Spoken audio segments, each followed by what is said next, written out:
in a chaotic and simplistic isekai story where he saves a fallen world. But this is a crazy piece of work with an absurd power system. So much so that the main character's survival is a miracle, with a cast of heroines who have murderous tendencies, ready to kill him for the smallest reason, and underground organizations. They appear out of nowhere with plots to destroy the world, and even allies are always ready to stab their own side in the back. Despite tons of terrible reviews, there were still readers who got sucked into the nauseating, suffocating, but strangely addictive plot. I was one of them. But if I were to suddenly fall into that crazy world, would I still be able to smile like I am now? Just then, a shout rang out for Judian. He quickly grabbed a weapon and rushed over. "Knight Gieto, I'm here!" Looking at the scene before him, he couldn't help but sigh. What a tragedy. A guy running across the battlefield in terror gets hit once and turns into tomato paste. 2. A monster slammed its fist down, but luckily, he had already gotten away. He then handed a sword to J. Edward. "Knight Edward, here's the backup sword." The man angrily cursed at him. "You're slow as a turtle, you idiot!" After that, he gave a shield to Colin. "Knight Colin, here you go!" Colin roared. "Get over here now!" After delivering the items, he quickly ran away. With anger in his heart, "Damn it! To think I have to personally deliver these to you!" Just then, a monster swung its arm at him, but Edward quickly blocked it. Edward lunged forward, slashing across the monster's body. Seeing that he was still safe, he couldn't help but feel moved. Still, I'm grateful to Edward for blocking that with all his might. Then, while the monster was distracted, he leaped up to attack. The monster's head fell right where he was standing. He almost died again.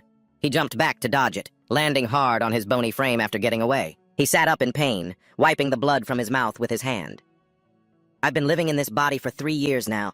When I first opened my eyes, I was a 14-year-old orphan, surrounded by strangers I had never met before, in the worst possible situation. The only thing that saved me was that I inherited the memories of Judian, the true owner of this body. And for the first month, I tried everything I could to get back to Korea, but I quickly realized it was all useless. Just then, he was snapped back to reality by someone's voice. "Knights of Ika! The Holy Sword and the treasure are in there! I'm sure those pathetic creatures can't stop us." And this guy is the Count of the Ika border territory, the noble Colin von Ika. He's more like a cheerleader captain than a commander. No, he's my young master. The knight's blood pressure just went up by 50 points. He warned Callan, "Young master, shouting like that is very dangerous." Callan paid him no mind, twirling around dramatically with his sword. As if those lowly monsters would dare do anything to me? Watching Callan show off like this made him so embarrassed he wanted to dig a hole and crawl into it. "You lunatic, please just shut up." Seeing Callan shining so brightly before him made him wish, if only this were some kind of story where I become the failure of a noble family, then maybe I'd be happy. He fell to his knees, cursing his fate. "But why did it have to be this world?" Aha. The world I fell into is anything but normal. A crazy setting where the world is on the brink of annihilation at least 3 times throughout the story, and I'm just a nameless side character who shows up for no reason. A world where destroying an entire city or nation is a trivial matter. At that moment, a horde of monsters from inside the cave charged out in massive numbers, sending the soldiers into a panic. "Monsters! Prepare for battle!"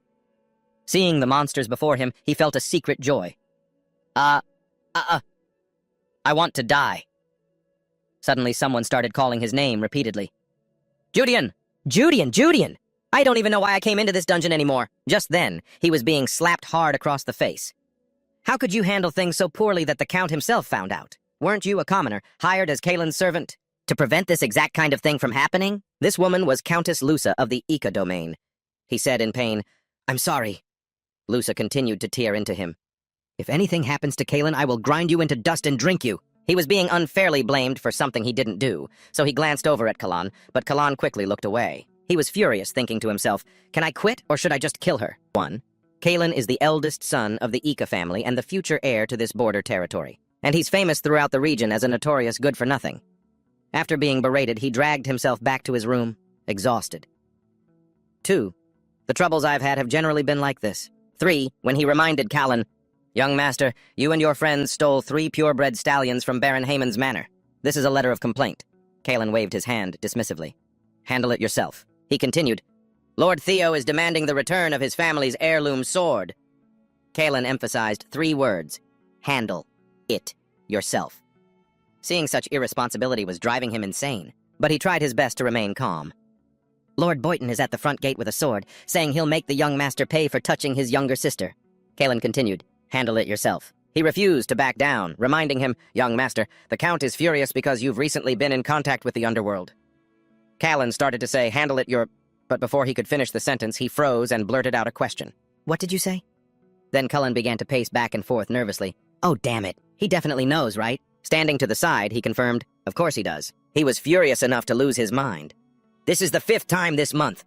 He clutched his head and said to Kalen, I warned you this would happen. Getting involved with that bunch will only bring you trouble. So, while I was away on business, you went and got yourself into trouble?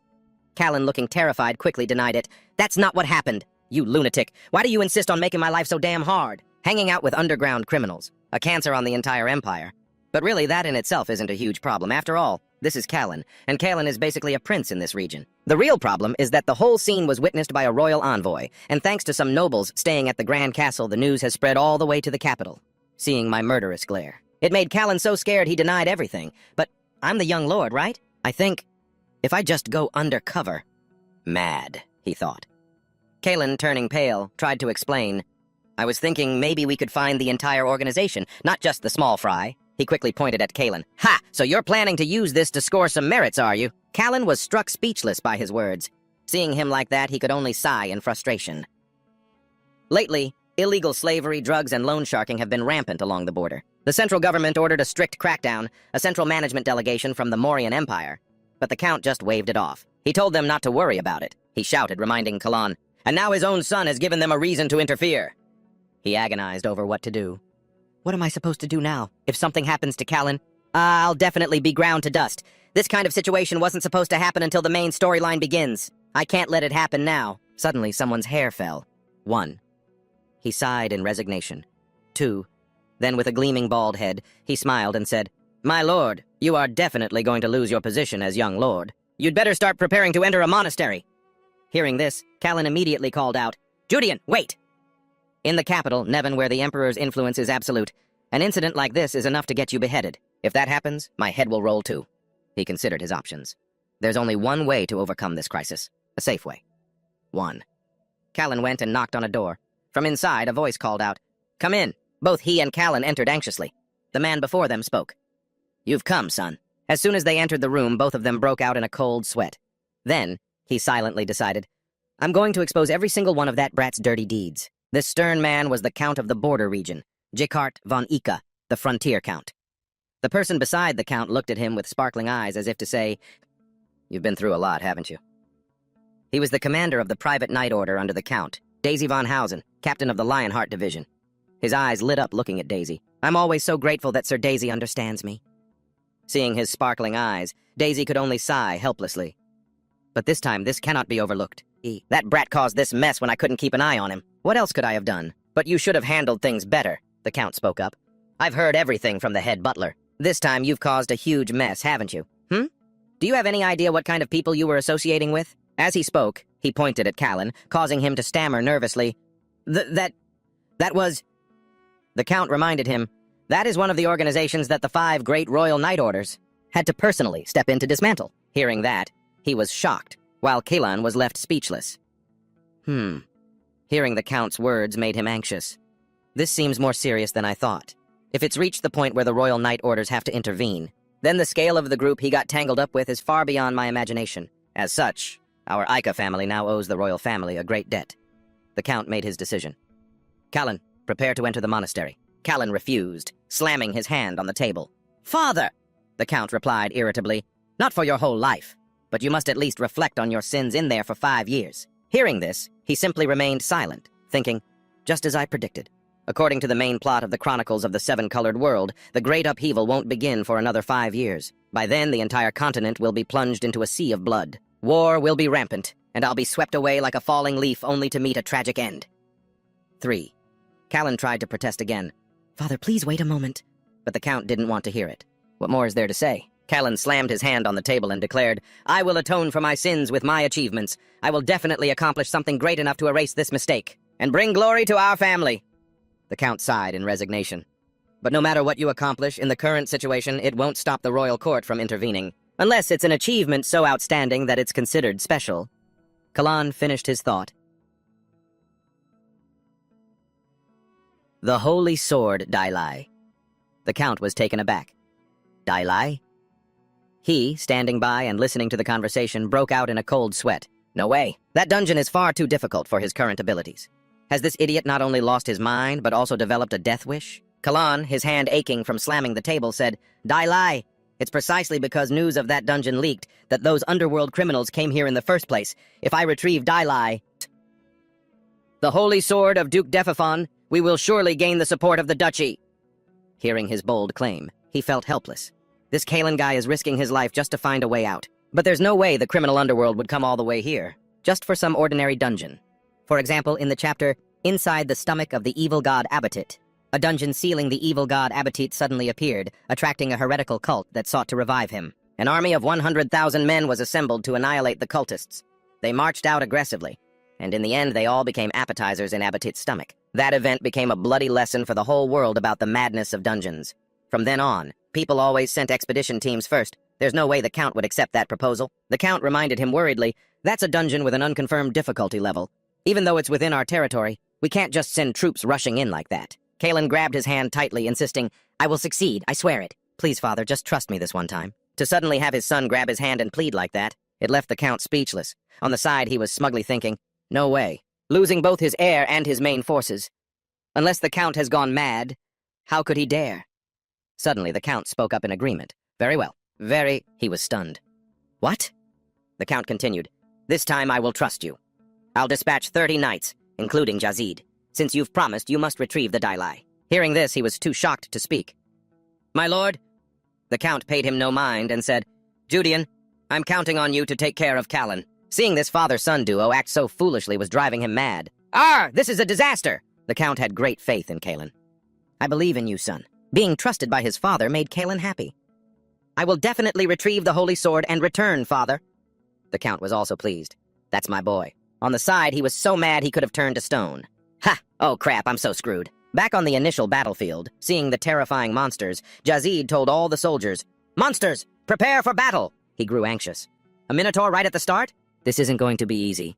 For it to be like this right from the beginning, how much more terrifying will it be deeper inside? He could only entrust his fate to the gods. Behind them, he was relieved, thinking, thankfully, it hasn't reached the level that appears in the main storyline of the Chronicles of the Seven-Colored World. Usually, high-level demons or ancient weapons would show up.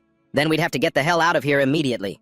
If it's just a regular creature like a minotaur, then this dungeon is still manageable. Jazid shouted, All right, let's move forward! At that moment, inside the cave, he wondered, what should I do from now on? Just 3 years after the original story begins, the continent will be ravaged by a war with the demon race, and 15 years after that, humanity will be driven to near extinction.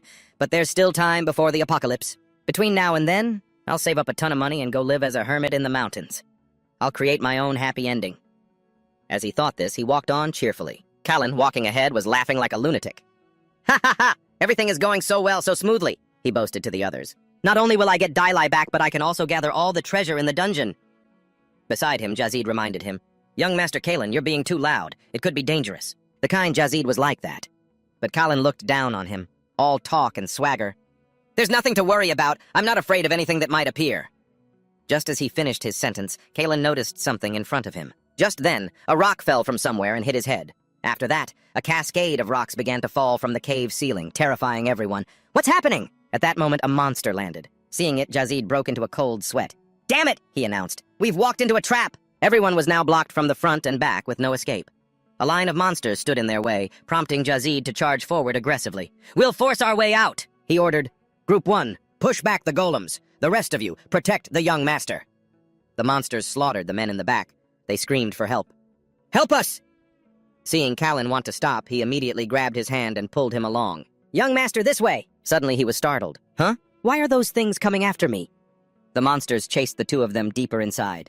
Jazid suddenly appeared, leaping high into the air and slashing down at a monster. He yelled, Young master! Then turned to look, only to see the monster was completely unharmed. What the hell is this? Callan pleaded, Judean, help me! But he quickly refused. No. Then he shoved Callan away from the monster's attack.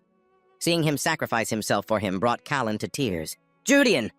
He lay flat on the ground, thinking, my position is just his servant. If he dies, I die too. Suddenly the monster struck him hard, making him cough up blood in pain and confusion. What the? The monster tossed his body into the air, leaving Callan stunned.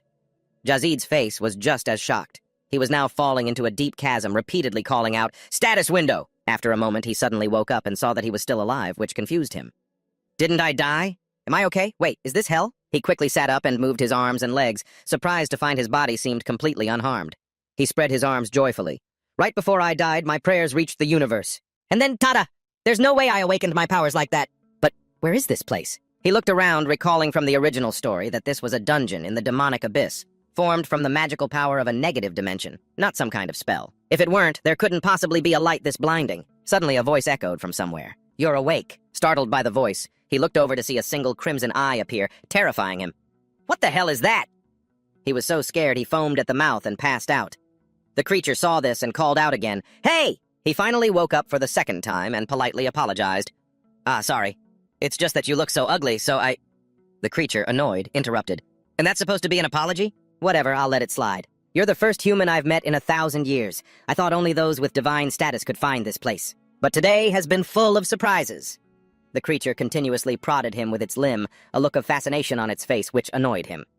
"This thing doesn't even have a mouth, yet it talks so much." He quickly moved away and asked, "Where is this?" It quickly replied, "This is the place where I was sealed. Ruins built 3,000 years ago by the fallen civilization known as Adora." He was confused. "Adora?" He started sweating nervously. "I've never heard of the civilization called Adora in the original story. I need more information about this thing." With that thought, he reached out his hand and asked it, "So you're sealed in these ruins?" It nodded cheerfully. "That's right. I've never been assigned a master, so I've been in a state of hibernation until now. The moment you entered this space, my ego awakened." Hearing this, he suppressed his fear and asked, "So, what are you?" It immediately introduced itself. "I am a 7th-generation surveillance-type artificial intelligence, left behind by the Adora civilization. My name is Akadia." The introduction surprised him. An artificial intelligence? At first glance, I thought it was the legacy of some evil god, but it has a name that sounds like paradise? Akadia stated its wish. "I want you to become my master. What do you say?" The offer made him anxious. "Master?" He began to weigh his options. "If I refuse, I wonder what kind of trouble I'll be in." With that thought, he began to ask a question. "If I do that, what's in it for me?" Before he could finish, Akadia stabbed him right in the forehead with its limb, causing him immense pain. A notification window appeared before his eyes. "In my current situation, this is the only ability that can help me survive." He looked at the stats on the panel and was shocked. Name, Judean, age, 17, descendant of the Ika family. Strength, 5, agility, 7, stamina, 7, mana, 0, total combat power, 1. Seeing the meager stats, he couldn't help but complain, "What are these pathetic stats? Wait a minute, is this a real status window?" Akadia explained, "It doesn't have quests like in a video game, but you can see an opponent's stats. They're quantified based on the master's stats. Although, there is one drawback. If the stat difference is too large, you won't see the exact numbers." Hearing that, he couldn't help but feel overjoyed. Ignoring the river of blood flowing from his head, he thought, "If I can't see their numbers, it means it's best not to mess with them. This function alone is a lifesaver." Akadia spoke again. "This place is normally inaccessible to those who don't meet the conditions, unless they are a god. No matter what method is used, they can't enter." He became serious and asked, "What are the conditions?" It quickly answered, "You must be an outsider." This confused him, and he asked again, "What do you mean?" Akadia was also unsure. "To be honest, I don't know either. I thought you were a god, but your presence has shattered all my hypotheses." This made him wonder. "So, how did you know I was an outsider?"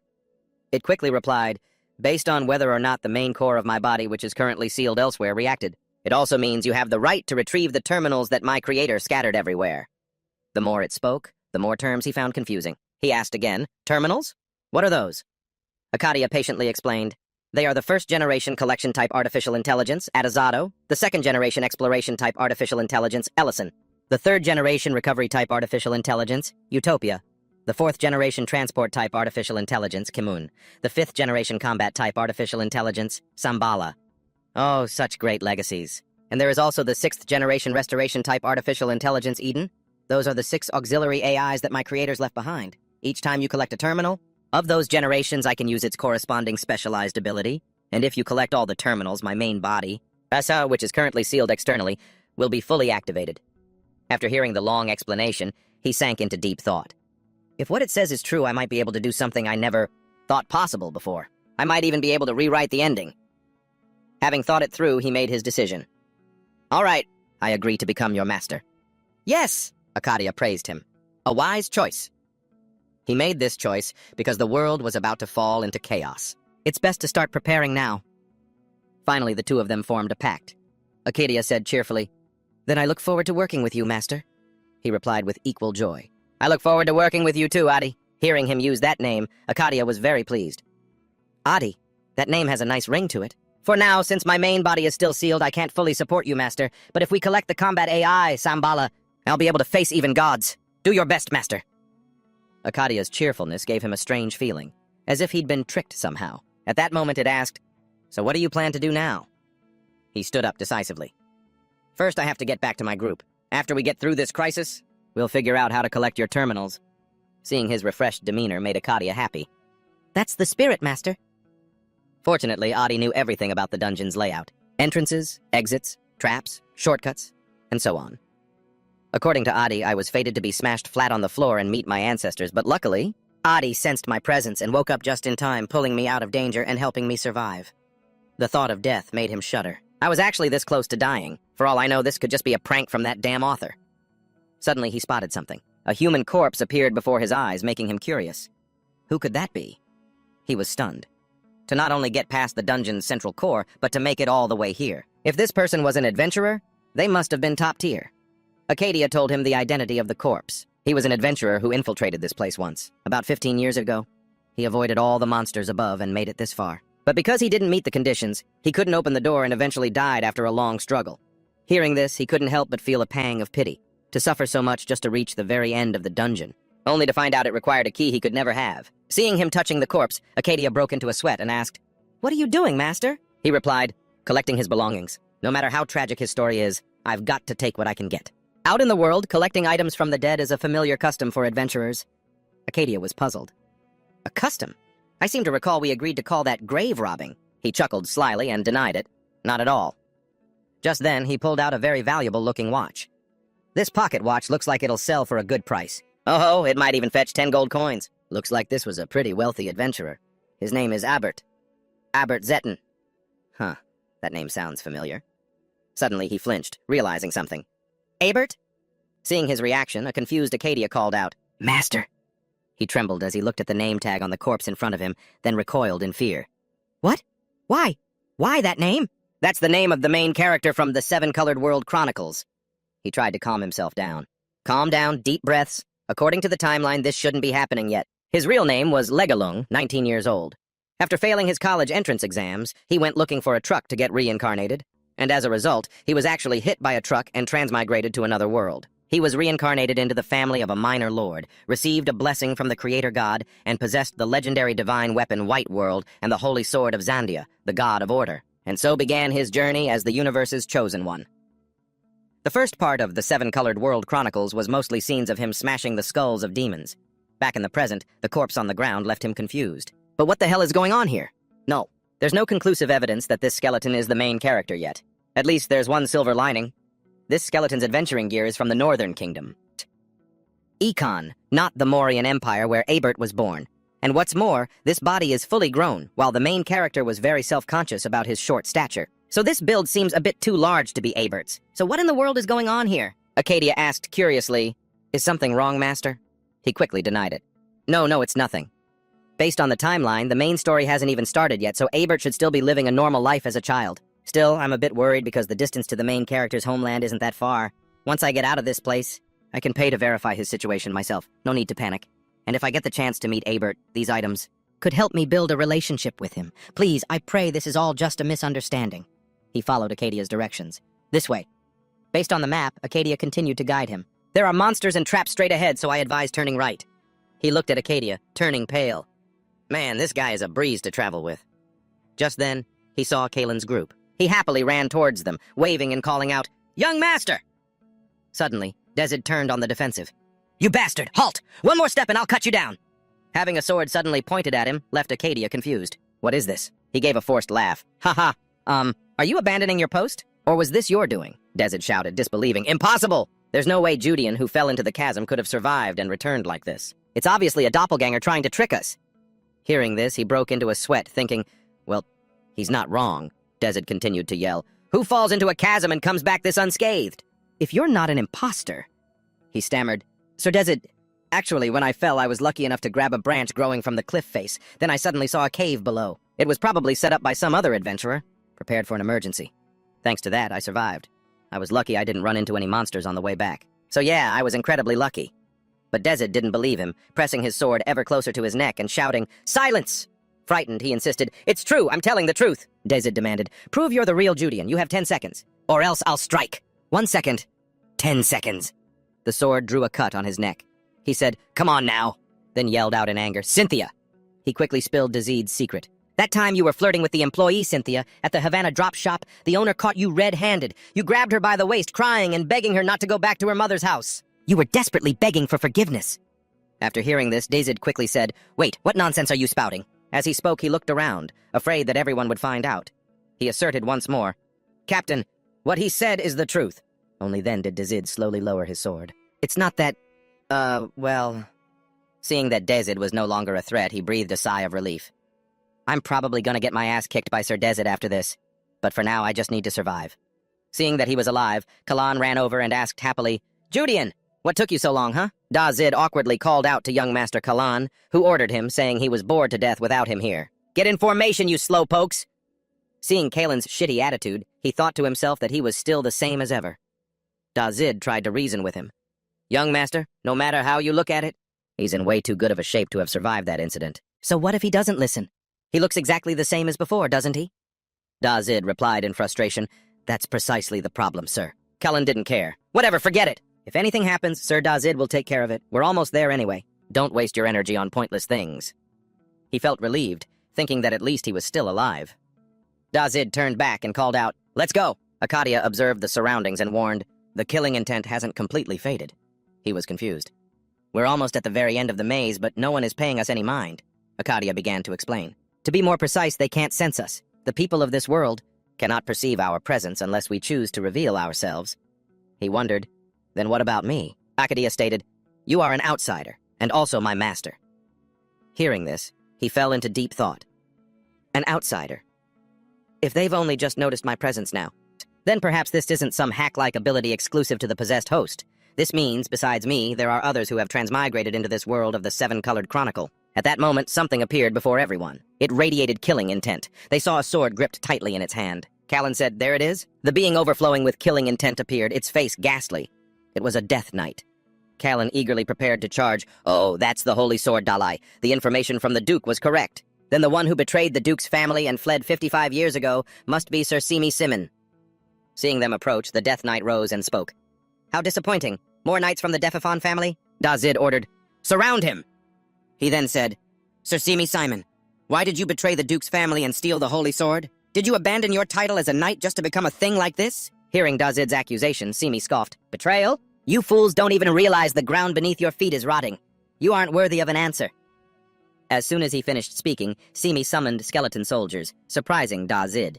"Skeleton soldiers?" He reassured everyone, "Don't panic. Squads 2 and 3 handle these small fry. Squad 1, follow me and take down that traitor." The moment Dazid finished his words, the entire group charged toward Simi. The two sides clashed, evenly matched. The MC grew confused. "What's with that guy? Why doesn't he just fall? He even seems stronger than at the beginning." Simi's arm was slashed, the bone breaking, but it immediately began to regenerate. He laughed mockingly. "Is that all you've got?" Dazid cursed in a fury. "Damn it! This bastard's vitality and mana, hell, they're endless." A soldier reported, "Captain, the skeleton soldiers are regenerating as well. At this rate, we'll collapse from exhaustion before we can defeat him." Ignoring the dire situation, Kalan commanded, "Soldiers, hold the formation. Knights do not retreat." Watching from the side, he felt helpless hearing such thoughtless commands. He turned to Akadia and asked, "Adi, what do you see?" She quickly replied, "An outside force is interfering, Master." Hearing this confused him. "An outside force?" Akadia gently reminded him, "You can see it too, Master. Try using those eyes." Hearing that, he quickly understood. Those eyes. Ah, that's right. With that, he quickly activated his eyes and immediately saw Simi's status window. Name, Simi Simon. Class, Death Knight, DECH9. Age, unknown.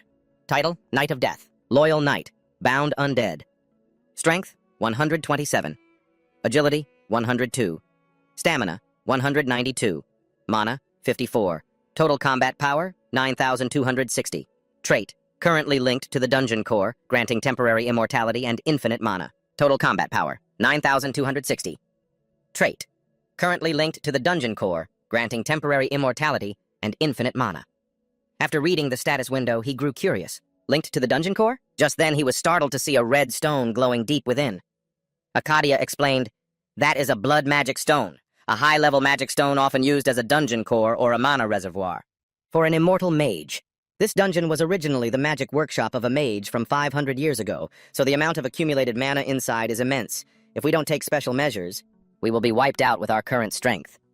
He grew excited and asked Arcadia, "Is it possible for us to destroy that thing?" She reminded him, "The blood magic stone itself isn't too durable, but can you break through their lines to reach it?" Meanwhile, Simi continued to control the skeletons, making them fight the soldiers ferociously. Seeing this, the MC could only say in fear, "He's insane." Arcadia stated the reality of the situation. If you rush out now, they will definitely notice you. With your current physical stats, the probability of death is 90%. Suddenly, he turned to look at the soldiers without saying anything, causing Arcadia to call out curiously, "Master?"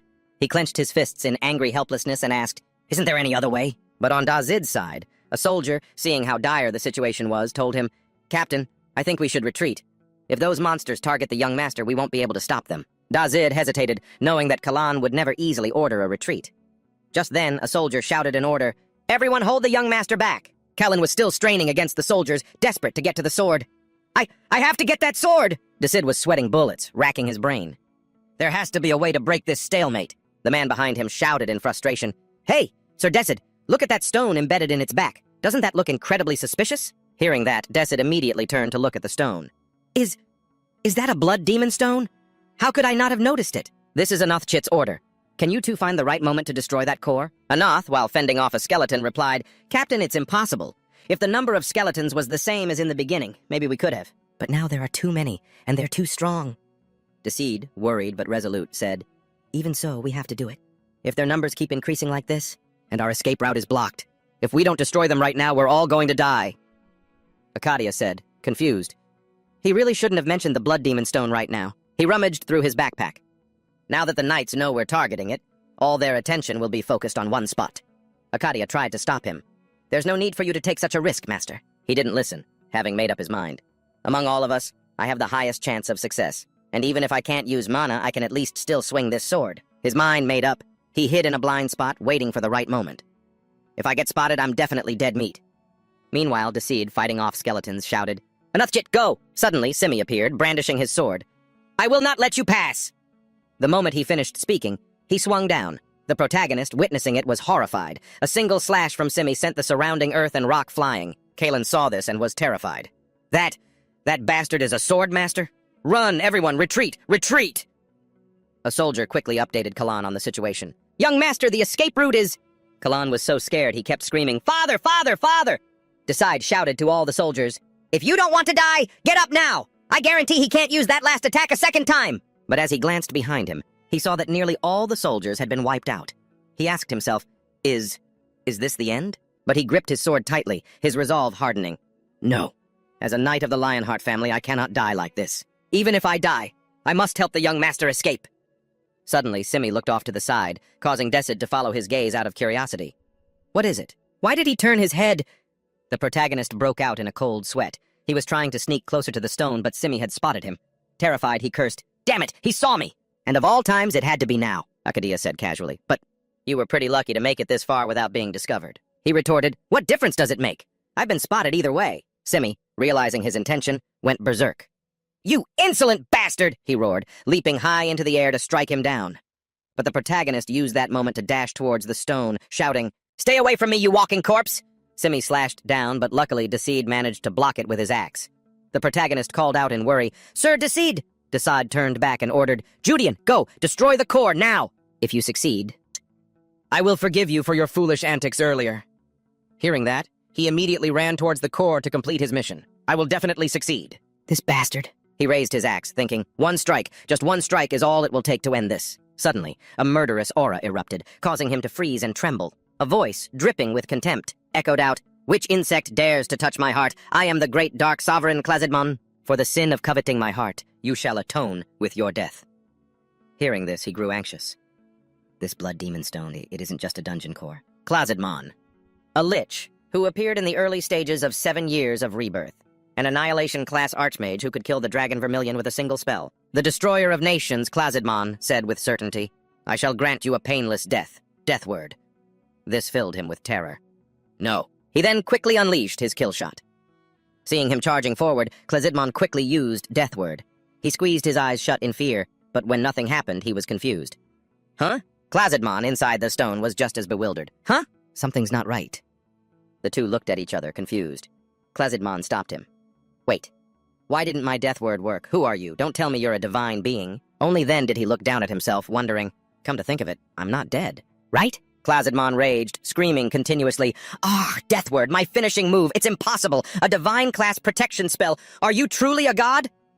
He watched as Klazidmon continued to ramble. It left him at a loss for how to respond. Just then he turned and asked Akadia, did you do that? It cheerfully gave a thumbs up. That's right, Master. That guy had the audacity to cast such a low-level curse on you, so I blocked it, even though my functions are still limited. This was still within my capabilities. Hearing Akadia's smooth-as-silk words made him question everything. A 9th-tier killing spell is low-level? Ah, Akadia said smugly. Why are you so surprised?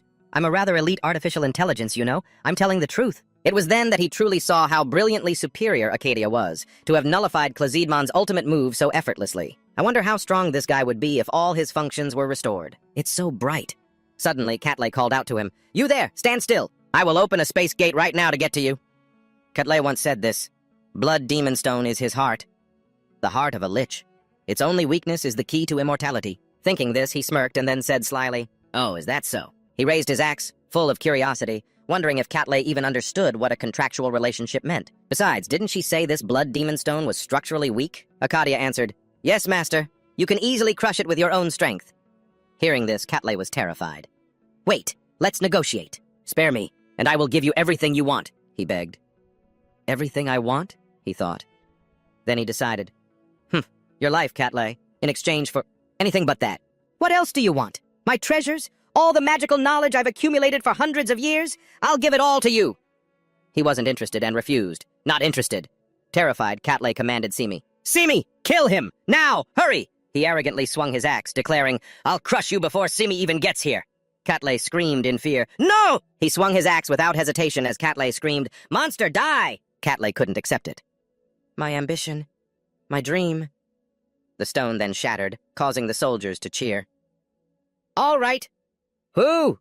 The destruction of the stone also had a huge impact on Simi. It caused him to scream in pain. Ah! He still tried to reach for Darit, calling, Master! Suddenly, something started spreading, confusing him. Huh? What is this? Just then, the status bar displayed a notification. You have absorbed the essence of a high-grade blood demon stone. Constitution greatly increased. You have gained 20 mana points. He was surprised. What? Then he wondered to himself, did I really just get mana? The status window quickly updated. Name, Judean. Age, 17. Title, Servant of House Ika. Strength, 15. Agility, 12. Mana, 20. Combat, Power 425. He couldn't help but feel joyful. This refreshing feeling, power is surging through my veins. One of the reasons I endured the abuse as a servant was to gain mana just like this. But only 20? From a 500-year-old blood demon stone? That's it? Suddenly, Akadia spoke up. Just as expected. The absorption rate is very low. He was confused. Huh? What do you mean, absorption rate? Akadia explained, the negative magical energy from that stone. I applied a custom filter so that Master could absorb it safely. The absorption rate was only about 8%. After saying that, it absorbed the rest of the stone's fragments. He asked, confused, a filter? Why would you do that? As it absorbed, it replied, because this isn't mana. It's demonic energy. If you had absorbed it all, your mana could have reached the thousands. But I figured Master wouldn't want to turn into a demon, so I automatically activated the filter. Hearing this, he broke out in a cold sweat, terrified.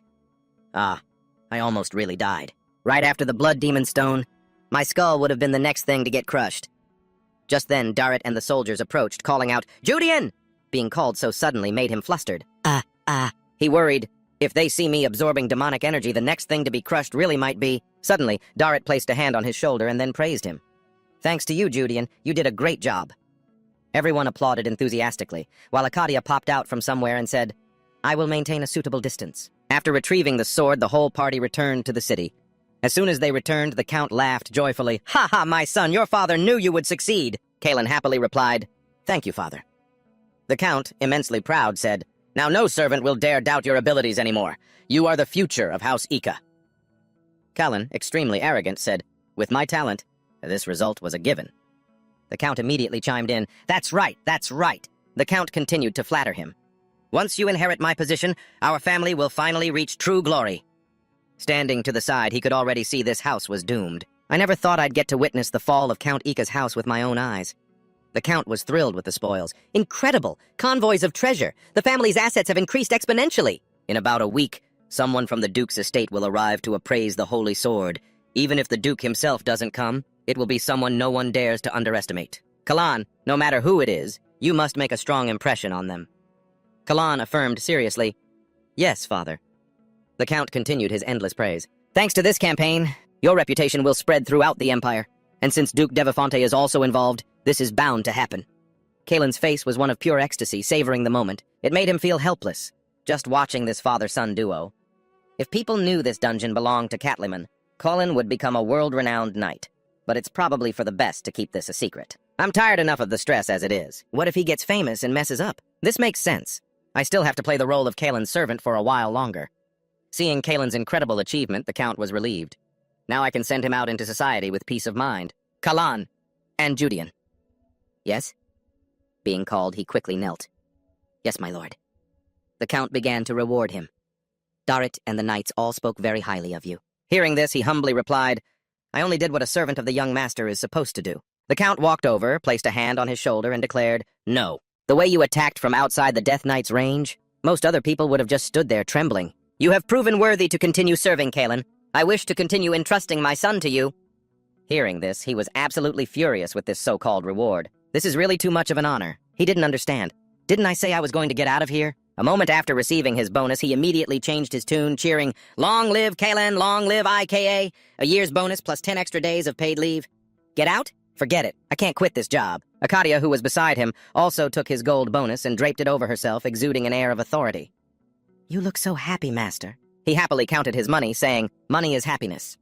Akadia disagreed. No, I still think the things I secretly took would be more useful to you, master, than that bag. Hearing that, he said, We can't use those things yet. You said everything you took is saturated with mana, right? If we tried to exchange them for tower currency, the mages would notice immediately. Akadia answered, That's right, but I was just following your orders, master. Still, I wish I had taken everything. Hearing this, he placed his hand on the book and said, It's a shame, but I have already obtained the real treasure, so it's fine. The most important things to a mage are their spellbooks and their research. Their entire life's work is poured into them. He was thrilled. The Kotlai school was once one of the top 3 on the continent. Just a few of their spellbooks could buy several castles. We'll need money for the future. Even if we can't use them right away, they'll be a huge help later on. Akadia agreed. That's right. He began to ponder. The real problem is how the knight who stole the lie became the Reaper of Kotlai. That was never explained in the original story. It was later brought back by the protagonist's ally, the Holy Sword Knight, Doc. He brought it back after visiting his family, or so I think, but it never specified how he got it. The story moved on to the war with the monsters, so the author probably just skipped over those small details. That guy, he didn't steal it just out of greed. He must have a deep connection to the monsters. Our first major enemy will be the monster race. To recover your terminal, they will be the biggest obstacle. Hearing this, Akadia said with determination, Then we just need to wipe them all out. Hearing this, he agreed. Right. When Kotlai died, it forced the monsters to act. He had posed as a court mage for the Johan Kingdom. For someone like that to die so suddenly, the monsters in Johan will make their move. For our future, we have to get the demon sword. Akadia was confused. The demon sword? Isn't the holy sword more effective against monsters? He explained cheerfully, the holy sword is hard to obtain, and our divine aura would just attract monsters. Look, it's like this. I'd die 10 times over if I had to get it alone, but right here in the IKA region, there's a demon sword. Akadia asked curiously, Really? He confirmed, That's right. If we can get it, things will be much easier. The demon sword, Diabo. Bajan village, with a population of about 500. Bajan village was a fairly large village in the IKA territory. Suddenly, someone begged, Judean, please, I'm begging you. It was Mako, the village chief of Bajan, near the IKA territory. He was furious and didn't want to accept. Chief, I came here to rest. I had no plans to do any work. Before recovering Diabo, I planned to take a short break in my hometown. At first, I thought something serious had happened, but in reality, Mako was crying pathetically. Please, I'm begging you, Judean. Mako clung to him tightly and explained the situation. I just received notice that the tax collector will be here in a few weeks. Not only are the numbers wrong, but the paperwork is a complete mess. If we don't fix it, there will be big trouble. You're the only one who can do this. Seeing him whine on and on like this, he decided to accept. All right, fine. If it's just this once, I can stand it. Mako said, It's not just that problem. The fines and other penalties are all coming at the same time. Since you're smart enough to be hired by a count's family, this will be done in no time. Please save me. He brought up the past. You should have learned when I told you to. Mako pouted. It's too hard. He offered a solution. Or we could just hire a scribe with the village funds. Mako refused. That costs too much money. Mako refusing every option made him furious.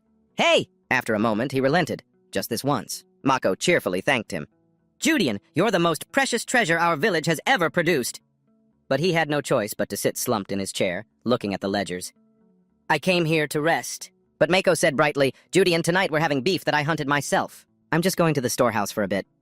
Hearing that piqued his curiosity. Really? I came here with nothing, but thanks to the chief, I've survived. He checked the documents and saw, however, that there were almost no errors. He fell into thought.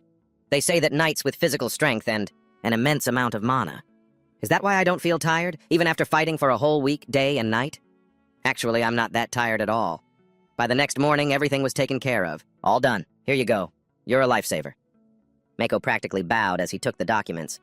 I've been doing this for 2 years, so I'm proud to say I can handle paperwork like this with ease. With my eyes closed, Mako suddenly reminded me, by the way, Judean, tomorrow at sunrise, go visit Jebecca. My cheerful mood instantly vanished, replaced by panic. Why? Why Jebecca? Hearing me ask that, he looked puzzled. Why do you ask? She's been managing your house while you were away. Isn't it only polite to thank her? I said with a tremor in my voice. I never asked her to do that. And she still did it. Mako affirmed. Yep. She said she had to manage the house until you came back, and she went there every day. She's got 3 guys in the village who are head over heels for her, you know. And yet she's managing an empty house for you. Be a man, Judean.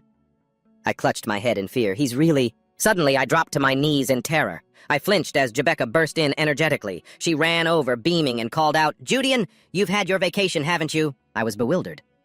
How did she get here? Mako gestured towards Jebecca and reminded her, Hey, Jebecca, I told you Judean was tired. He was going to come tomorrow. Hearing this, she said cheekily, Heh, my apologies, Chief. I looked at Mako, my face pale, and whispered, Chief. He quickly apologized. Jebecca pouted. You know, you don't have to act like that. I turned away in fear. I'm sorry. Jebecca. Her full name is Jebecca von Luzon. She's better suited for a big city than this village. A beauty far too stunning for a place like this. On top of that, she's lively and has received countless confessions. I've heard rumors that some nobles have recently taken an interest in her. If it weren't for the village chief's protection, something terrible might have already happened to her. Normally, a man who rejects such a beauty would be called a party pooper. But I don't want to get involved and die. The real reason I left this village to follow Kellen was also because of Jebecca.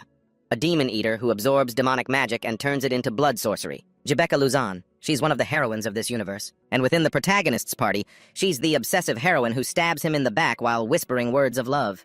This is Jebecca's true form, Luzon. Judging from her castle-like atmosphere, Jebecca is a demon hunter who inherited the blood of her parents. Half demon, half human. A few years ago, she was almost kidnapped by those who wanted to target that bloodline. When I realized what was happening, with the help of the village chief and the local militia, I saved her. Ever since then, Jebecca has shown deep affection for me, eventually even telling me her full name. I immediately ran to Count Ika's estate after receiving his offer. Those emerald eyes and that orange hair. They say they turn crimson when she fully awakens, don't they? Noticing me staring, Jebecca asked shyly, What are you looking at? Are you falling in love? I quickly denied it. Ah, no, it's nothing. I thought helplessly. At first, the name Jebecca was so common I didn't realize who she was. By the time I figured it out, we were already close. So I couldn't keep my distance, and as a result, I've handled everything so clumsily. Yes? She happily ran off. I'll go get the salad and stew from my house. Wait just a moment, Judean! I quickly tried to stop her. Ah, no! You don't have to do that. I watched her go, thinking to myself, but I don't see the madness from the original story yet. She's a ticking time bomb that could go off at any moment. But the reason I can't just coldly push her away is because both Judean the orphan and me, the one who had to live here alone, find it hard to reject the warmth of others. To be honest, I didn't have any strong attachment to Bajian village before being hired by the Count. San, I was openly looked down upon for being an orphan. The only people who were close to me in this heart of mine were the village chief and Jebecca. If it weren't for Jebecca's awakening event, I might have even pursued her myself. Scene change. Elsewhere, 2 figures stand. One calls out, Captain. The one in the lead asks, What is it, Colin? Colin voices her thoughts. I've been thinking. Don't you think we've gone too deep? To be honest, I don't even know what we're doing. Her companion replies, We just have to follow orders. Colin looked confused. But aren't those orders too vague? We're ordered to infiltrate Ika territory disguised as bandits and find a Grandmaster or a Ninth Circle mage. In Ika's territory, even if someone like that exists, wouldn't it be a death sentence for us? But her companion said nothing, prompting Colin to add, I've never received such an absurd order before. They want us to find a top-tier figure in the borderlands, someone at the level of an imperial duke. It's a miracle we haven't been discovered by Lionheart yet. He sank into thought. I know how absurd this order is. Even if it's from a superior. Just 3 days ago, the military commander himself ordered us to explore the IKA territory and find out if there's a Grandmaster or a level 9 mage, or someone who has a contract with a Spirit King. And why the IKA territory? Just a few days ago, I received intel that a minor lord from the IKA family had restored Duke Delphifont's celestial sword, and less than half a day later, the search order was sent down. Something's not right. Is there a connection? 3 days later, he was sitting with Jebecca looking around. Confused, he thought, what is this? The atmosphere in this village feels strange today. Jebecca explained the situation in the village. It seems bandits have appeared in the southeastern part of the village recently. He suddenly exclaimed, are they crazy? Then he began to think. This village isn't far from the IKA capital at all. If it were a poor territory or a remote area beyond the reach of the central authority, it might be understandable. But bandits appearing in such an important border region? Usually they'd be wiped out by nearby patrol teams. Jebecca affirmed, this hasn't been confirmed, but since yesterday, adventurers who have passed through the border have been stopping by the village to give a warning before leaving. Hearing this, he furrowed his brow. The village chief didn't mention this. She explained, it was late today and it seems he's being a bit more cautious. He slurped his soup, seemingly unconvinced. Really? Bandits can't just be a coincidence. In the 3 years I've been here, I've never seen bandits run rampant in the borderlands. So, have they moved? 2 days later, near the IKA territory, Arcadia exclaimed, found it! The two of them had finally found the dungeon entrance. He could immediately confirm it. Looks like this is the place, just as it was written in the original story. Compared to keys scattered across the world, or places that can only be entered during a solar or lunar eclipse, this place is the easiest to get to. Arcadia observed the surroundings and spoke up. This place is relatively well hidden, but not impossible to find. He found it strange. Why? Has this location been unknown for so many years? Hearing that, he replied with a smile. Well, that's because they all died. The demon sword, Diabo. This is the place where the ancient demon king, Diabo, who started a war in primordial times, was sealed. Even records of it barely remain. In terms of rank, it's a flawless sacred treasure. Even when compared to the original Zandia sword, this is a weapon that can only be obtained after overcoming the most difficult trials. However, this sword is currently stuck in an empty cave with no guardians or monsters standing guard. The reason it's still here, still without a master, is because the moment someone tries to touch it, they are cursed and vanish without a trace. Even if they were great dragons. If it's resurrected right now, before the main story even begins, it would be a disaster on a scale large enough to overturn the entire board. This means, if I can control its power, I'll have enough strength to reshape the entire board. So the important thing is whether Adi's protection. He asked Arcadia worriedly, will it really be okay? Can you really resist the sword's curse? She said, I'm not too worried. The master of that sword was one of the demon kings, who participated in the Great Demon War, right? He confirmed, that's right. Arcadia replied, I didn't directly participate in the Great Demon War, but I know the general level of the gods who did. Not until I see that demon sword with my own eyes. But considering it's weakened from being sealed, I believe I can definitely protect you, Master. Trust me. He was worried. How long ago was this sword created? The Great Demon War took place at least 10,000 years ago, and Adi said the ruins where it was sealed are about 3,000 years old. The Adaza civilization. Perhaps it's not from just 3,000 years ago, but from an even more ancient civilization. At this moment, they arrived. Arcadia said, this is it. Right before his eyes appeared a sword submerged in killing intent. He approached the sword worriedly. The demon sword Diabo. On the outside, it looks like an ordinary sword, without any special decorations. Actually, this very simplicity is why Diabo chose it. He reached his hand towards the sword and pulled it out in one go, making him overjoyed. All right, I'm pulling it out. Suddenly, he opened his eyes with a start. Wait a minute. He was completely naked, holding the sword as if ready to confront something. Looking at the black mass in front of him, he was shocked to realize, where are all my clothes? More importantly, I can't move my body, my mind. Just then, the black mass dissipated. Arcadia ran over worriedly and asked, Master, are you all right? You don't look so good. She shyly covered her face, seeing that he was completely naked. He wondered, what are you seeing? By the way, how long was I unconscious? Arcadia told me he's purified the mental corruption that was trying to take over my brain. So about 5 minutes have passed. That surprised me. Mental corruption, huh? I don't think the curse on this demon sword is just a simple case of mental corruption. It's the curse of becoming the demon king. That's right, whoever becomes the master of this sword inherits a portion of the ancient demon king's power and mind, begins to transform into the demon king, and becomes the incarnation of Diablo. The problem, however, is that the power is just too immense for any single human to withstand, and their bodies just collapse. Thanks to Arcadia, I was able to avoid the curse of becoming the demon king and can still use the sword. Right, this is enough. Right. Even though I can't unleash its full power because of the curse, Diablo himself is powerful enough to overwhelm any ordinary magic sword. He suddenly looks around, curious. Huh? What's that sound? Suddenly, a voice echoes from the sword. Is this really the first human I've encountered in thousands of years? And in the end, he'll die, unable to withstand the curse. Another failure. Damn it. 2 arms appear from within the sword, leaving him bewildered. What the hell is this? Diablo says, I'm so bored of being trapped in here. That damn Archangel Uriel, if only I could get out of this place. If there was just one being who could withstand this sword's curse, I would use all my power to help them without hesitation, but that's impossible, isn't it? How could a mere mortal withstand a curse that even a dragon lord couldn't handle? He said the promised time is approaching. I'm so bored, I think I'll just go back to sleep. Diablo cheers him on. Hang in there, human. Don't be defeated by this curse. You can do it. At that moment, he finally speaks up. Hey, but Diablo just keeps on talking. Be strong, huh? Looking annoyed, he snaps, You're being too loud. Diablo is stunned. Huh? You're still alive? No human has ever survived more than 30 seconds holding this sword. Wait a minute. Has time been distorted from being sealed for so long? It hasn't even been 10 seconds. Are you really okay? Yeah, he says, scratching his head. I'm fine. Diablo is incredulous. For real? He confirms again, yeah, really. Diablo can't believe his ears. Impossible. This curse was designed by the archangels themselves using complex rituals. Not even gods could survive it. Hearing that, a suspicion forms in his mind. Wait, maybe they were demons instead of angels? Diablo continues. In that case, you've overcome the transformation into the Demon King. No, if that were true, the power would feel completely different. Then, that's it. You are completely unaffected by the curse. Human, you are worthy. You are worthy of receiving the aid of the sealed ancient Demon King Diablo. Now, let's form a pact. Not a cursed contract, but a direct blood pact. You will gain the power to wreak havoc upon the world with no price to pay. This is a once-in-a-lifetime offer.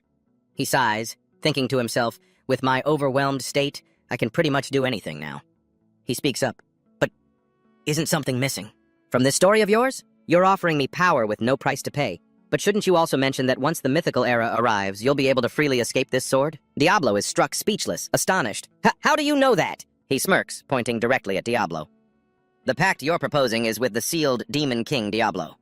Once you escape that seal, the pact becomes null and void, right? Later, in the novel, Diablo acted as an external source of magical energy for the main character's party, right up until the mythical war. He showed his willingness to faithfully lend his power to the Swordmaster Jock without any conditions. But once that seal was broken, Diablo ruthlessly killed Jock. Diablo is flustered. Who are you? He smirks. That's not important. Let's make a bet. Diablo's interest is piqued. A bet. He tells him, use all your power to try and dominate me. If you succeed, I will voluntarily become your slave. But if you fail, for the next 100 years you will give me all of your power and wisdom. Even when the mythical era arrives and you're able to leave this sword, it won't matter. Hearing this, Diablo can't help but burst out laughing. Ha ha ha! Do you not know your place? A mere mortal.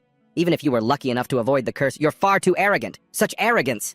I'll turn it into the pride of a true demon king. Fine, 100 years. I've waited 10,000 years, so what's a mere 100? You have no reason not to take this deal. Bring it on. He thought excitedly. He took the bait. If there wasn't a time limit on this bet, Diablo would have been naturally released in about 15 years as promised. And there's no way he would have accepted my offer. But if there's a time limit means he will 100% accept my offer.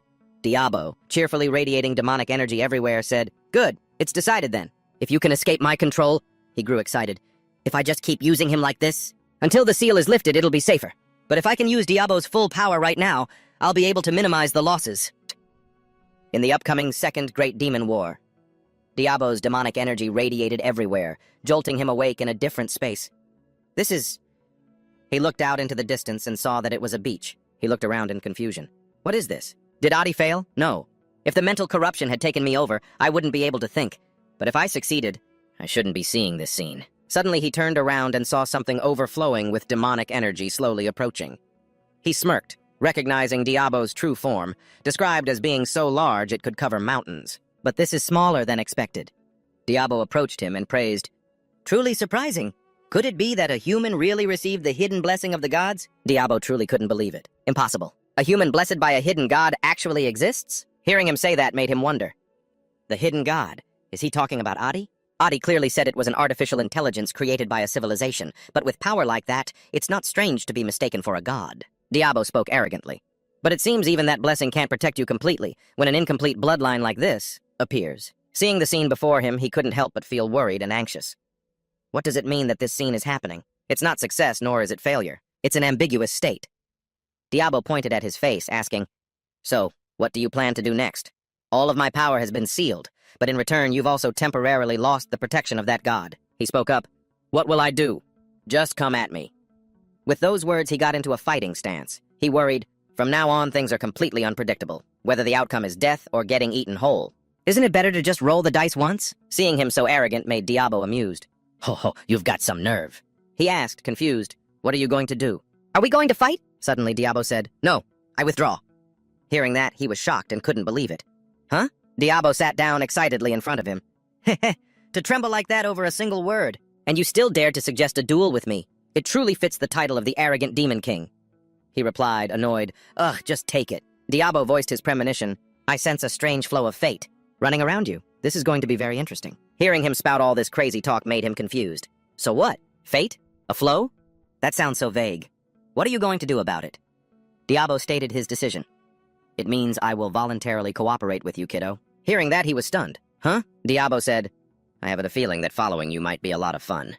Besides, if I subdue you right now, I won't have to confront that other entity. As soon as he finished speaking, Akkadia's enormous eye appeared, watching the fight. It made him freeze. Holy crap, you scared me. What is that? Did Diabo get me while my guard was down? Akkadia apologized to him. My apologies, Master. That thing's power was beyond my predictions, so dealing with it was delayed. I will now release the domain law. After the domain law was released, he immediately returned to his body. Huh? Diabo made his decision. Heh heh, I'll be in your care for the next 100 years. Seeing him submit so easily left him confused, but he replied, ha ha ha, well this isn't so bad. At least I now have a foundation to prepare for the disasters to come. After obtaining the Diabo sword, he returned to Bazan village. He tried his best to train with the sword. It made Jebecca stares at him, captivated and unable to look away. Seeing his body so fired up caused her to get a sudden nosebleed as she said excitedly, What's this? You're training again? Didn't you say you were giving up swordsmanship? Hearing that, he turned to her with a bright smile and replied, Because I've found hope once again. He was satisfied. With Adi, Mana, and Diabo in his hands, he could forge a new path for himself, no longer living as a side character. This was a world where wars broke out, even with extraterrestrial species, so one's own stats were just as important as equipment. Should I consider training with the knights again? With a mana stat of a 20, I'm equivalent to an average knight. But sensing mana and actually being able to use it are two completely different things. If someone finds out I can suddenly use mana, it'll be big trouble. I absolutely can't let it be known. But even if I train alone my whole life, it'll be hard to truly master swordsmanship. Isn't there a better way? Just then, Jebecca spoke up. Judian, about yesterday, I was planning to discuss countermeasures with the village chief. He quickly understood what she was trying to say. You mean that thing from yesterday? It's definitely about them. Bandits or demons or something. He's trying to talk, but Jebecca isn't listening and keeps touching his abs. He says, Hold on, Jebecca. Are you even listening to me? The three from Arcadia, who were assigned to observe the bandits, finally returned to report that nothing is out of the ordinary for now. He tells Jebecca that requesting aid from the main manor is a separate issue. We should at least make some basic preparations, but of course the best outcome is if nothing happens.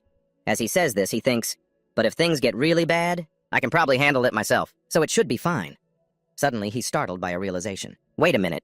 Could this be Jebecca's awakening event from the original story? Because I stopped Jebecca from being kidnapped, the original plot might have been derailed. Even though I couldn't just ignore it out of sympathy back then, the butterfly effect from this could be dangerous, deadly. Seeing him just spacing out makes her confused. She calls out, Judian, what's wrong? Is there something on my face? As she speaks, she flashes a breathtakingly radiant smile. He imagines the scene where Jebecca stabs him through the chest with a sword and, terrified, forces a laugh. Ha ha, it's nothing. Late at night, it suddenly starts to rain. On a trail, one person is leading a horse, followed by another. The person in the back calls out, Luciella, it's raining, slow down a bit. Hearing this, Luciella turns her head and says to the other person, Uncle, they're saying the holy sword, Delay, which has been missing for 55 years, has been found. Aren't you excited? The man replies gravely, Luciella, we are not so weak that we must bet our fate on some symbolic holy relic. But she's still very interested. Even so, I'm really curious. Even if Delay isn't the holy sword of the God of Order, it's still one of the most famous divine artifacts. And in the Empire, right? The other person agrees. You're right. But even if it takes some time to retrieve it, we should form a proper ceremonious team. Luciella doesn't care. Oh, Uncle, just you showing up is ceremony enough for House Ika. The man chides her affectionately. If you hadn't dragged me along on this little duet of a trip, I wouldn't be in this mess right now. The two of them have entered the territory of the Ika County. The scene then shifts to a tower where Mako is ordering everyone. Get this fence back up. Is this supposed to be a trap? Sharpen those blades properly. Are you trying to half-ass this? You idiots can't do anything right. Do you want to get us all killed? If you don't know what you're doing, go ask Judian. He used to serve the young master and has been through plenty of battles. Stop your whining and go ask him, and listen carefully. The villagers openly looked down on him, saying, "We have to take orders from a filthy orphan? That guy used to beg in front of the village chief's house. He's really climbed up in the world now." Hearing this, he says nothing, which makes Arcadia worry. "Are you all right, master?" He replies somberly, "It's not that I'm completely okay, but this isn't the first or second time I've heard things like that. So honestly, I don't really care that much." But Arcadia doesn't see it that way. "But your face says otherwise." Seeing his bitter expression, Diabo teases him with amusement. "That negative expression really suits you. However, to have the one who is supposedly my contractor be mocked by that trash is not pleasant at all. With just a little bit of demonic energy, and I could turn them all into low-level monsters in an instant. Let's see now." Seeing Diabo about to deal with the villagers, he quickly stops him. "Stop it, Diabo!" Being stopped, Diabo feels a sense of regret. What a pity. It would have been an interesting show. He asks, "You seem pretty eager to use your power." Diabo replies nonchalantly, "I'm just bored." Suddenly, someone calls out to him, "Hey, Judian!" Just as he turns around, Mako informs him, "The person you were looking for is here." He looks at the person with a dark gaze, thinking, "A member of the Information Guild. The one I asked the village chief to send a request for not long ago." The person speaks up with a greeting, "Hello, Judian of Ika." At this moment, inside the house, after hearing the information the person provided, he is shocked. Consent 2 was attacked? The person confirms, "That's right. By now, the news has probably reached Count Ika as well." He considers, Consent 2 is a military fortress, so at the very least, they aren't just some spontaneous group of bandits within the Empire. Their true identity is likely... Before he can even finish, the person answers precisely, "Those bandits are, with a very high probability, soldiers from the Johan Kingdom in disguise who have infiltrated. They are currently hiding in the nearby mountain range. Once the pursuit force withdraws, they will immediately resume their activities, causing chaos in the neighboring regions. There have already been 3 regions attacked in this manner. Perhaps a large-scale extermination force will be formed soon, so the problem will be solved quickly, but I don't think the bandits are the issue. If it's just a cavalry unit, I can still handle them with my current strength. The real problem is whether there are demons or their minions mixed in among them. If that's the case, then this battle will be much fiercer than I anticipated." Suddenly, Arcadia warned, "Master, they are coming!" Hearing that, he was surprised. "Huh? That fast? Well, there's no other choice then," he thought. He immediately stood up, grabbed his cloak, and as he walked out the door, he called out, "Hey, Diabo!" Confused, Diabo asked, "What is it?" He replied, "Lend me a hand." Hearing this, Diabo happily accepted. Of course. Why not? Think of it as a little entertainment. It'll be interesting to assess the abilities of this era's descendants. Suddenly, Diabo gave a kind reminder. "But remember this, even if I lend you my power without a price, your current body is too weak to withstand it." Annoyed, he replied, "I know that." Diabo said regretfully, "If you'd just become a demon like I suggested, everything would have been so much simpler." He replied, "I know that too. But if I became a demon, I'd just end up being hunted by some main character or a secret society. It's too much of a hassle." Suddenly, someone ran up to him, calling out, "Judian!" Jebecca was soaking wet, looking at him with worried eyes. It made him think, she looks so anxious. Could it be that her demon-eater blood is reacting to the danger? He walked over to comfort Jebecca. "Don't worry, Jebecca. Wait for me here for 1 hour. I'll solve this quickly and be right back." The rain was still pouring down as the villagers faced the horde of bandits. Mako stood at the front holding a staff and shouted loudly, "This is territory under the direct management of Marquis Ika. We've already confirmed it through the Information Guild. You're not just some wandering petty thieves." Hearing this, one of the bandits showed a look of contempt. "Oh, is that so? Looks like the Empire's Information Guild actually does its job. I guess we were a bit too conspicuous with our rampage, so we got discovered quickly. It won't be long before those Ika bastards drag their whole army here. We've been suffering because of this damn order for days. So now we'll take it out on you lot and demand some compensation." Standing in a corner, he activated his ability on that man. He's as strong as a novice-level knight. His status window appeared. Name, Bernat Kato. Position, Captain of the 3rd Special Cavalry of the Johan Kingdom. Age, 32. Title, none. Stats, Strength, 17, Agility, 21, Stamina, 18, Mana, 15, Total Combat Power, 1,280. After a quick glance, he could confirm with certainty. He's definitely one of the ones who attacked the villages and hills. Recently, a battle is unavoidable now. Staying to fight now is suicide. He drew his sword and shouted, "Village Chief Mako, order everyone to retreat, now!" The villagers were bewildered. "Huh? What's happening? Where do you brats think you're running off to, huh?" Bernat spurred his horse forward, not forgetting to curse at his underlings. "You bastards, why aren't you chasing them yet?"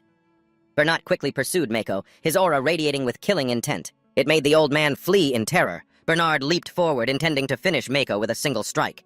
Die! But luckily he stepped in and blocked it just in time, leaving Bernard bewildered. He blocked it? His sword is infused with mana, that bastard. He actually infused mana into his sword. He slashed downwards, knocking Bernard's sword away. Seeing his opponent's swordsmanship wasn't bad, he praised him. You may be young, but your sword skills aren't half bad. Looks like I've finally found myself a real prize. Today's my lucky day. He quickly ran off, yelling back at Bernard. Who said it's yours, you bastard? Hearing that, he was startled. What? Then he furiously charged after him. You dare to run away right in front of us knights? Suddenly, arrows flew from out of nowhere, striking the bandits. Seeing this, Bernard quickly reined in his horse. He was enraged, cursing, Damn stinking rats! They had this planned from the start! There were archers lying in ambush up high! He turned back and smugly gave him the middle finger. Just figured that out? Bernard scanned his surroundings, deducing from the lack of any signs of life inside the village that the villagers must have been evacuated beforehand. Bernard and his underlings charged forward. Wipe them out. There aren't many archers. Just be a little careful. It's no problem. We'll corner them and kill them one by one. He laughed with smug confidence. It's just a militia. They're just civilians with weapons. No matter how many of them there are, they're no match for us. As they were charging, one of the bandits was knocked off his horse. What the hell? These damn brats! He had just looked up when a sword was placed at his throat. He ruthlessly used Diablo to cut the man down. Bernard was shocked. This guy knows how to use a sword. He's the one who blocked the captain's attack. Don't underestimate him just because he's young. Mako ordered. Fire the arrows. Lure them all the way inside. At that moment, he dodged aside, revealing two archers who fired their arrows, striking down more of the bandits. One of the bandits approached Bernard for his opinion. Captain, what should we do now? It seems they're well prepared. Should we wait for reinforcements?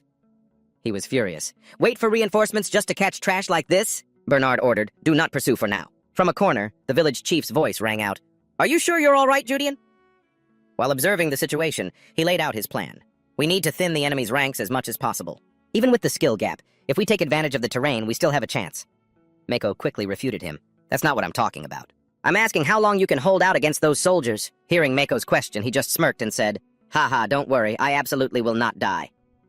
He thought back to a time when he would have struggled to deal with even one or two soldiers. But now, filled with confidence, I told Mako with certainty, I'll be back. I've finally gotten a foothold in this damn world. Meanwhile, inside a house somewhere, the sound of gasping could be heard. Jebecca crawled on the ground, constantly whispering, No, I can't. I have to go, but if I go, I'll only get in Judean's way. She recalled the past when she was sitting in some kind of ritual. She resolved herself. I have to hold it back. I have to endure. It seemed the demonic energy from the sword Diablo, which she had touched, was affecting Jebecca. Her eyes turned crazed with a ravenous hunger. I want to eat. I want to eat. Outside, he was still fighting these bandits. He thought, if I borrow Diablo's power, this would be easy as pie. But it's still a power I can't control yet. If I use it carelessly and it goes out of control, this whole village could be dragged into disaster. A terrified bandit exclaimed, You can use mana? Without letting him say another word, he killed him on the spot. Don't, Bernard warned his underlings. Don't get close. There are traps. These crazy bastards. They dare to set traps meant for hunting monsters? A villager smugly said with pride, Of course. Animal traps are the most effective way to deal with beasts like you. Bernard was furious. Damn it, they've turned their own land into a living hell. He remembered the previous villages. In the other villages, we'd ambush them, just chop off a few heads as an example, and they'd get on their knees and beg. But these people, they're fighting back like madmen. The woman pointed her spear at them smugly. This is the iron will of the people of Bajian. You think you can swallow this village whole with just that pathetic mob of yours? Behind her, he helplessly advised, Village chief, please calm down a little. He thought, Bajian village has the highest percentage of military veterans in the region. Even the civilians are taught basic spear techniques. Not to mention, the village chief, Mako, was once a captain who was kicked out of the 5th Army for causing a ruckus in a duel. He's more than capable of taking on an entire unit by himself, especially back when Mako was in his prime, but now, ahem. You damn bastards, Bernard cursed. Annoyed, he cut in, Hey, this all ends once I kill every last one of you. Having witnessed his earlier strength, Bernard was worried. I can't underestimate that guy. A kid who isn't even fully grown yet, and he already blocked a mana-infused attack. He suddenly spoke up. Are you the central figure of this village? It's unbelievable to have awakened your mana at this age. For the sake of your and the villagers' desperate efforts, I'll grant you a piece of useful information. Hearing this, he was a little curious, but his expression remained unchanged. Bernard continued. This place was originally the final point in our Cooper unit strategy. If we push any further, we'll reach the central region of the Ika territory, so we consider this the practical limit. and I'm just a captain in the Cooper unit, not a commander. You understand what that means, don't you? He quickly realized. You mean, yeah, you're not the only group attacking this place, Bernard affirmed. Heh, that's right. Sweat poured down his face. We've only made it this far, largely because the traps they set have been effective. But if just one more unit shows up here, this place will definitely be razed to the ground. Can we hold out? Reinforcements from the main city of Ica are surely on their way, but the problem is whether the militia has the strength to hold out until then. Should I use Diablo's power? He quickly shook himself out of it. No, it's not the worst-case scenario yet. For now, I'll deal with this group in front of me and think later. Suddenly, a voice rang out. Bernard, what are you doing? Hearing someone call him, Bernard happily turned and replied, Captain! Seeing another enemy arrive, he was thrown into despair. Damn it! A man came through a spatial gate into Bazan village. He quickly activated his ability on this guy. His status window appeared. Name, Alex Huma. Age, 145. Title, Captain of the Cooper Special Cavalry Unit, Johan Kingdom. Stats, Strength, 27 plus 13. Agility, 30 plus 12. Stamina, 25 plus 25. Mana, 28 plus 30. Total combat power, 3,620. Traits, mid-level minion of the Demon Lord Elite, half human, half demon. He was shocked. A demon's lackey? Alex, riding a horse and overflowing with killing intent, slowly approached him. Sweating profusely, he observed, Damn it, the only good thing is that this guy appeared alone without any other accomplices. Just looking at his base stats is enough to see he completely overpowers me. Are those numbers in the parentheses the power he got from becoming a demon's minion? A combat power of 3,620. If I compare that, he's on the same level as Daisy. A truly powerful warrior, and someone like that is only a mid-level minion? I'm not even at the advanced level yet. Can I really take him on? As someone who's read the original story by heart, I have a general idea of how strong the named demons are, but reading it on paper and facing one in person are completely different. Worlds apart. A worried Bernard took the blame. I'm sorry, Captain. It's because of my incompetence that we've lost so many men. Hearing this, Alex cursed him. You useless fool. Then, he clenched his fist and punched Bernard, knocking his head clean off his neck. Witnessing this, a horrified Judean turned and yelled at Mako to run. Seeing Alex's cruelty firsthand, Mako cursed, Damn it! Then he turned back and yelled to the villagers, Everyone, scatter now! As Mako ran, he glanced back worriedly, thinking, I'm worried about Judean, but I can't protect him anymore. Based on my experience, that guy is completely out of our league. Please, survive, Judean. The bandits quickly chased after the villagers. Now only he and Alex were left standing there. What are you worried about? Alex suddenly asked. Why are you interfering in our business? Holding his sword defensively, Judean asked in confusion, What are you talking about? Alex replied, Weren't we already in contact? Or did we act too quickly before the orders could be passed down? But this is your territory, so why? Judean had no idea what this Alex guy was talking about. What the hell are you talking about? He said, Don't underestimate my intuition. There's no need to pretend to be so righteous. You think I can't tell? You serve the Great Ones just like me.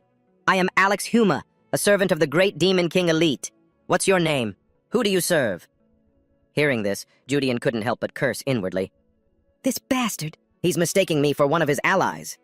Judean glanced at the sword, Diablo. It must be because of the demonic aura I carry, the proof of my contract with Diablo. He sensed it and thought I was a servant like him. Diablo also offered some praise. His reaction is quite sharp for a human. Judean started to formulate a plan. It's come to this. I should buy some time so the village chief and the militia have a chance to retreat safely.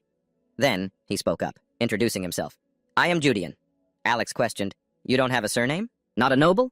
Who do you serve? Hearing Alex ask so many questions, Judean understood. It made sense. When demons infiltrate human ranks, they usually choose their servants very carefully, especially based on status. But there's a way to dispel that suspicion. He said, I serve the goddess Amodius.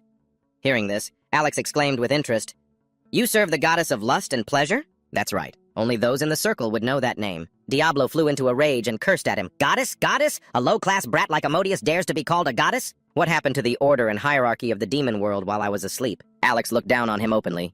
You do look rather weak. It's not surprising you caught the eye of a goddess. Appearance is a kind of skill, after all. I get it. Judean was annoyed.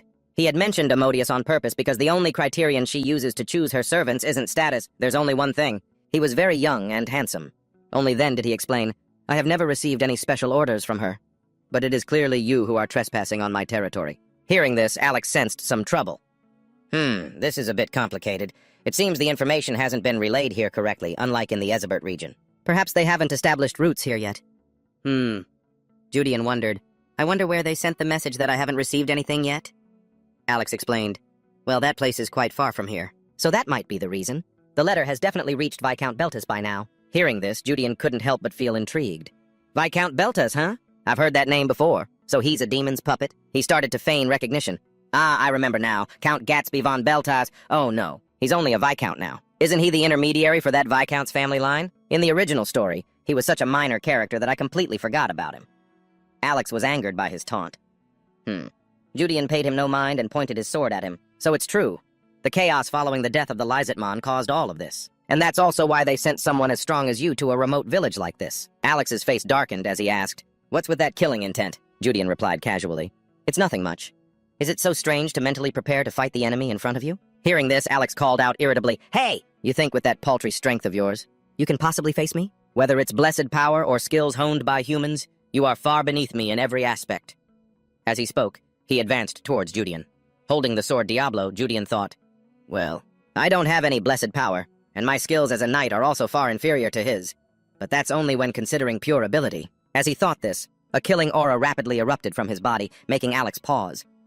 Diablo kindly reminded him, "Kid, your body can only handle this power for 1 minute. Exceed that limit, and not even the gods can save you." Judean replied, "I know." Hearing this, Diablo said, "Well then, let's see just how powerful this coward elite servant really is." He lunged forward with the sword Diablo, slashing Alex's body and making him cry out in pain.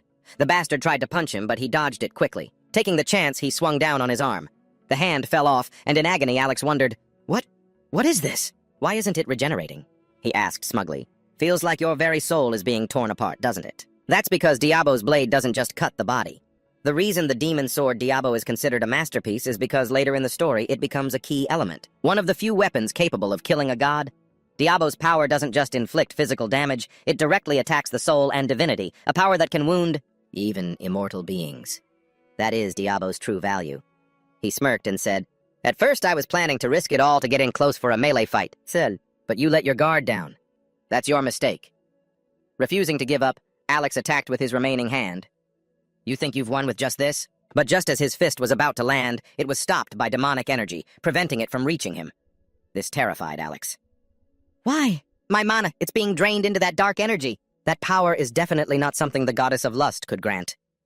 Diablo spoke arrogantly. "Of course not. How dare you compare me to something so low class?" He warned Diablo, "Quiet down. We're almost out of time." Alex still couldn't believe it. Impossible. A berserker personally blessed by Lord Elite. Before he could finish, he was slashed across his other arm, and then his entire body was hacked to pieces. He rushed forward, thrusting the sword straight through his heart as a finishing blow. Seeing that he had killed Alex brought him a sense of satisfaction. Normally, when fighting with mana, it pollutes the surrounding land and air, causing a demonic corruption, a very dangerous side effect. But another reason Diablo is so useful is that it can completely absorb the mana from other demons. By absorbing it like this, it leaves no trace of pollution or fear of being discovered.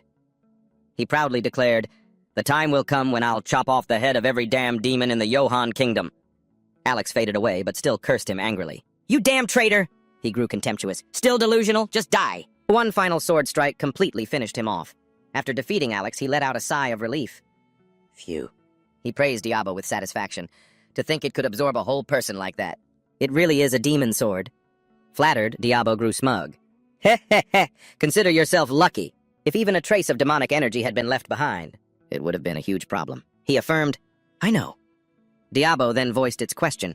"But why did you let that human girl go? Is she special to you or something?" Caught off guard by Diablo's question, he became flustered. "What kind of nonsense are you talking about? The demons might already be targeting Jebecca.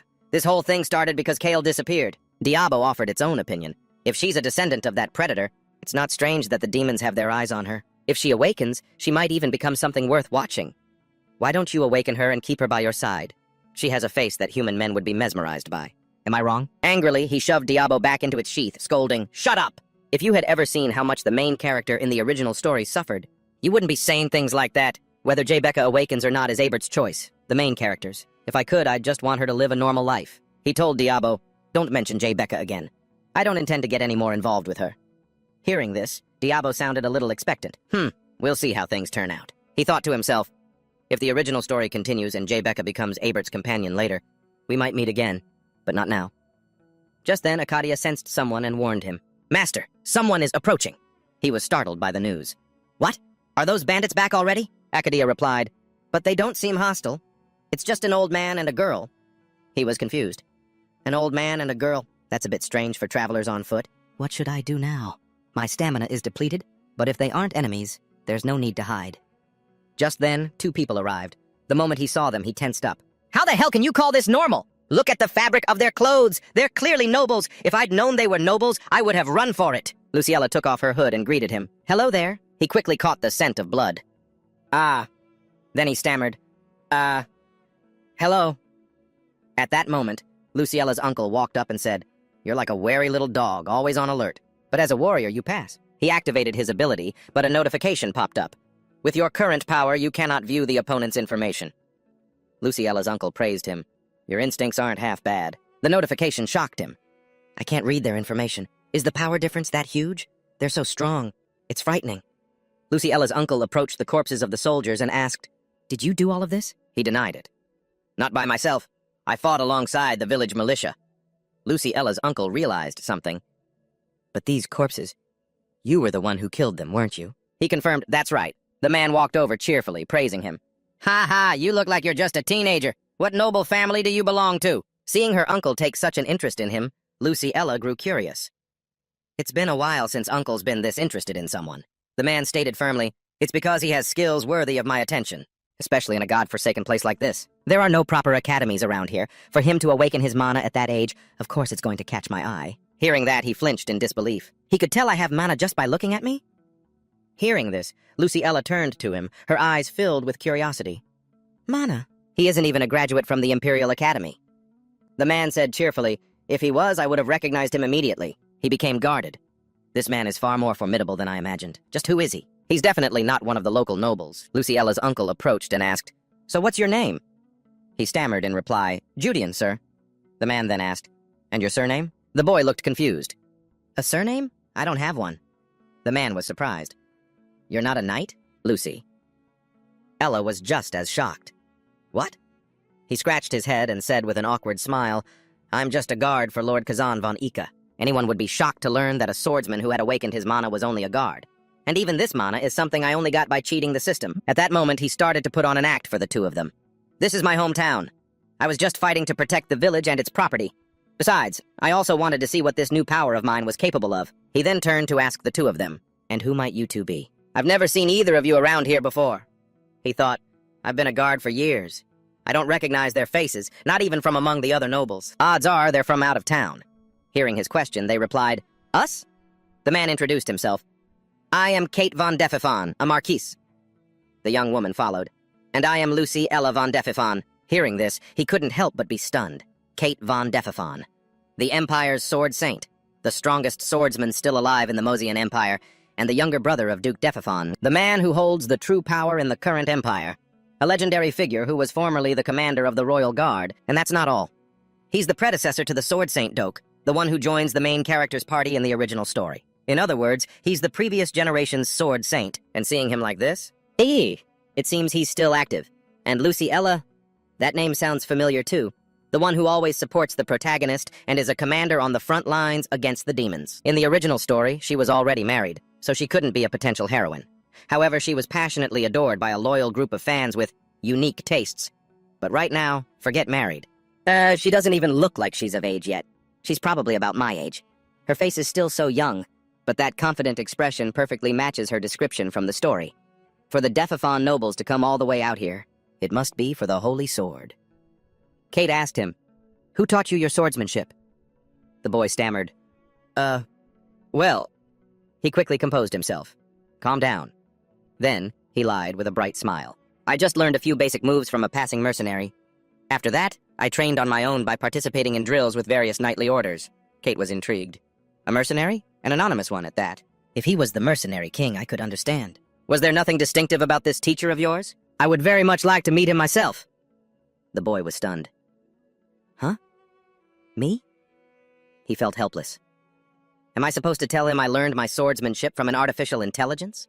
That it's a style from the ancient Adaza civilization? It was stored in Adi's database. I haven't even mastered all of the forms yet. But when it comes down to it, I'm probably the only person in this era who still holds this ancient swordsmanship. Suddenly, Lucy Ella spoke up. Uncle, don't press him so hard. You're making Judean uncomfortable. Please forgive him. My uncle is usually a man of few words, but he's being strangely talkative today. Being apologized to by Lucy Ella took him by surprise. A noble who actually apologizes, especially a young noble. They're usually just a bunch of arrogant, unpleasant brats. He replied, "It's no problem, Lucy." Ella ran ahead and suggested, "The village is completely ruined now. We should start cleaning up. Uncle, can you give me a hand?" Kate followed helplessly. "Sigh, I know." At that moment, he finally understood. Now I see why Lucy Ella was so beloved. In the original story, she really was the ideal heroine candidate. But just then, he was brought back to the Ika mansion. Inside, a boisterous voice echoed, "Prepare a banquet immediately! Sir Daisy, you are in charge of protecting the Marquis and the young lady." He was devastated. "What? I'm being dragged back to the main mansion too, model? I'm still on vacation. I don't want to get dragged into any more complicated stuff. Why does a nameless guard like me have to get involved in appraising a holy sword?" Kate said goodbye to him. "See you later." Lucy Ella did the same. "Thank you, Judian." After returning to the IKA mansion, he lay sprawled on his bed, wondering if Becca was all right. She looked so tense, like she was about to catch a cold. For some reason, Becca refused to stay behind for treatment and insisted on coming along. So she ended up getting dragged here after all, huh? If I had stayed in this village, I would have been forced to fix all sorts of things anyway. So I guess I came here semi-voluntarily. He started to get worried. But who could have known? The smell of blood I caught when I first met Marquis Kate and Lucy Ella. It was the blood of those special ops soldiers. Just the two of them wiped out over 500 elite soldiers. He resolved that he needed to get stronger too. Retrieving all of Adi's control stations would be insanely dangerous. To use Diabo proficiently, I need to reach at least the rank of Swordmaster. In my current state, instead of wandering around as a mercenary, it's better to join the Night Order for training to improve my skills as fast as possible. Just then, loud laughter and chatter echoed from outside. Ha ha ha! Curious, he opened his door to take a look. Looks like a lively party is going on. Hearing all that cheerful chatter, it seems the Dai Lai incident was resolved smoothly. Not bad, even though in about 5 years, this place will turn into a living hell, not some peaceful sanctuary, but I hope they can live carefree for a little while longer. Suddenly, Arcadia announced, "Master, you have a visitor." Hearing that, he turned, puzzled. Kalen and Dazit entered his room. Kalen asked, "It's me, Judian. Why aren't you at the party?" Seeing Kalan, he was surprised. "Young master." He scratched his head awkwardly. "What right do I have to attend a party for nobles? If I went in there, I'd just get chewed out." He then refused. "In any case, my status isn't worthy of attending." Kalen was confused. "What are you talking about? You are my guard. It's only natural that you follow and assist your master at the banquet." He was annoyed. "My apologies, young master." In his head, he wished the guy would just acknowledge that he was still on vacation. "Yes." Thinking this, he stood at attention and said, "That was very shallow of me." Seeing him admit his mistake pleased Kalen. "As long as you know your place, it's fine." Suddenly, Dazit spoke up. "So, Judian, I hear you also performed a great service this time, is that right?" He stammered, Yes, thank you, sir." He frowned, worried. "Has the news already reached the Count? Normally, it would take several days for the information to spread, and only after a proper investigation. That means Marquis Kate or Lucy Ella must have directly reported my achievements to the Count." "How unexpected." Dazit said, "The Count is very pleased with your performance this time." Suddenly, he felt a sense of unease. This is weird. Why is Dazit so talkative today? At that moment, the man stammered, "Well, things with Duke DeFifo's house went quite smoothly, but they made an additional request." Hearing that made him curious. "Oh? This is interesting. But is that something you needed to come and tell me in person?" Dazit got to the main point. "Specifically, you must enroll at the Imperial Academy and train there for 7 years." He was confused. "The Academy?" Dazit affirmed. "Yes." At this, all he could do was force a smile. I kind of saw this coming. Even though Kalen achieved a great feat by retaking Dai Lai, from the Duke's perspective, if that troublemaker causes any more problems, it'll negatively affect their reputation. They probably want Kalen to live quietly and behave for 7 years at the Academy to erase his notorious past. Right, what a pipe dream. Dazit spoke again, and, "For this trip to the Academy, Judian, you're included as well." After hearing that, he was stunned. "Me?" Catel, having just inspected the sword in his hand, said excitedly, "This is the real deal. The feeling of holding it is exactly the same as when I was a child." The people beside him responded enthusiastically. "That's great." Catel continued, 55 years ago, Simierin was already a high-level knight. If he's a dark knight now, he must be at the master level." He showed his surprise. "We provided the information, but we didn't think you would actually succeed. I'll have to change my view of Lionheart." He continued to praise him. "Sir Derek Windhouse truly lives up to his title as the Eastern Iron Master." Then, he unexpectedly issued a challenge. Would you be interested in a match with me sometime?" Sir Derek quickly accepted. "It would be my pleasure." Catel placed the certificate back on the table, to the astonishment of Kansen and the brown-haired man. "This is the proof of the Holy Sword's retrieval. Let's conclude this matter here." Right after, he suddenly said, "I have a small request for the Count." The brown-haired man was surprised. "A small request?" He thought pensively. making it publicly before all the vassals. Means this request has been discussed by everyone beforehand. Keitel continued. Among your subordinates, sir, I know of a child named Ludian. The brown-haired man was slightly taken aback, but he quickly confirmed, Ludian, yes, there is indeed such a child. Kaitheo continued with his proposal. Would you be willing to send that child to me? The red-haired man was a bit suspicious. May I ask for what reason? Kaitheo shared frankly. To be honest, I see talent in that kid. He continued. After looking into it, I learned he's a commoner and hasn't sworn an oath as a knight yet, so I want to bring him into the Duke's army. The red-haired man was skeptical. The Duke's army? Even many talented people aren't guaranteed a spot there. Then he recalled the image of a carefree, starving Rudian. He expressed his doubt about Rudian's talent. Is that Rudian kid really so gifted? I heard he has no affinity for mana, though. In the end, he decided to agree. My son may not want this, but since you've personally requested it, of course I will hand him over to you. Seeing Luciella's excited expression upon hearing his agreement, the man was confused. What's this about? He thought for a moment, then continued. That child is the one I chose to be my son's attendant in the future, so how about this? The man laid out his plan. For now, I'll send Rudian to the academy first. When the kid graduates, he will carry the name of both our families. After he graduates and becomes an official knight, I will let him decide for himself which family he wants to serve. Does that sound acceptable? He thought to himself, I'm not sure why the Duke wants the kid so badly, but if he's truly talented, I can just bring him back to my family then. After hearing his plan, Kaitheo also accepted it. Let him decide for himself? All right then. With a calm but calculating demeanor, the man said, On this occasion, I will also have my son stay at the academy. Kassan exclaimed in surprise, Father! He had already been planning to get Kalen enrolled as well. Perfect. Derek gave a firm order, therefore he will become an exchange student at the academy and must attend with our young master. Rudian agreed, but was also a little bewildered. It sounds fine, but doesn't anyone care about my opinion? Kaitheo, Luciola, and Rudian happened to meet again. Kaitheo greeted him cheerfully. We meet again. Rudian remembered the last time they met. They told him, See you later. You've worked hard, Rudian. He finally understood. See you later. So this meeting was their plan all along. Then Kaitheo gave a serious order. I'll give you 1 week to prepare. After that, you'll come with me to the capital. Rudian replied, Ready? Yes, sir. Luciella nodded, looking satisfied. Now that's wise, she continued. It's good to have a junior like you. Rudian said with relief, I'm also glad I don't have to do logistics. He thought to himself with a bit of self-mockery, I probably won't be seen as a junior, but more like Kalen's sacrificial pawn. Rudian regained his excited expression and said, Well then, I'll see you two next week. At a tavern near Barren Village, Mako held a glass of liquor and enthusiastically called out to Rudian, Hey! Rudian, have a drink! He continued joyfully, I can't believe our village is about to have a knight. Rudian waved his hand humbly and replied, I just have a chance to become one. Who knows if I'll actually make it?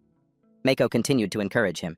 You've already been accepted into the capital's academy, it's just a matter of time. He asserted confidently, I guarantee you'll join the Knight Order. The only important thing is which family you want to serve. Rudian suddenly remembered and asked, Oh, by the way, how is Rebecca? Mako replied gently, She's still resting. That incident was pretty serious after all. Rudian sighed softly. I see. Not long after, Rudian visited Rebecca at her bedside. He showed his sincere concern. Are you okay, Rebecca? Rebecca smiled weakly. I'm feeling a little better. I heard you're going to the capital to study. Rudian nodded slightly. Mm-hmm. Rebecca suddenly asked with a serious expression, looking straight into his eyes. Rudian, do you really have to go? Rudian was completely taken aback. This was the first time she had ever asked him something so directly. Rebecca expressed with a sincere voice, I think if you worked here, and you could live a peaceful and happy life. She hesitated before continuing.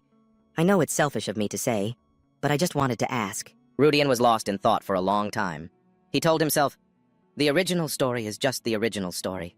The fact that I've been avoiding her because she's the heroine was just an excuse. He continued to think, an era of chaos is coming. Rebecca is important to me, but I ignored her because my background isn't as good as hers. Rudian gently placed his hand on Rebecca's, but now he sincerely expressed, I want that too. Rebecca reacted with surprise at his action. He continued to pour out his heart.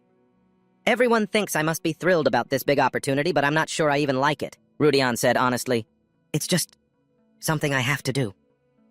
Rudian thought to himself, if I ignore everything and stay here in about 15 years, Barren Village will disappear, invaded by the Rohan Kingdom, so she will lose this place. Then she'll meet the main character, Aben, and set off on an adventure.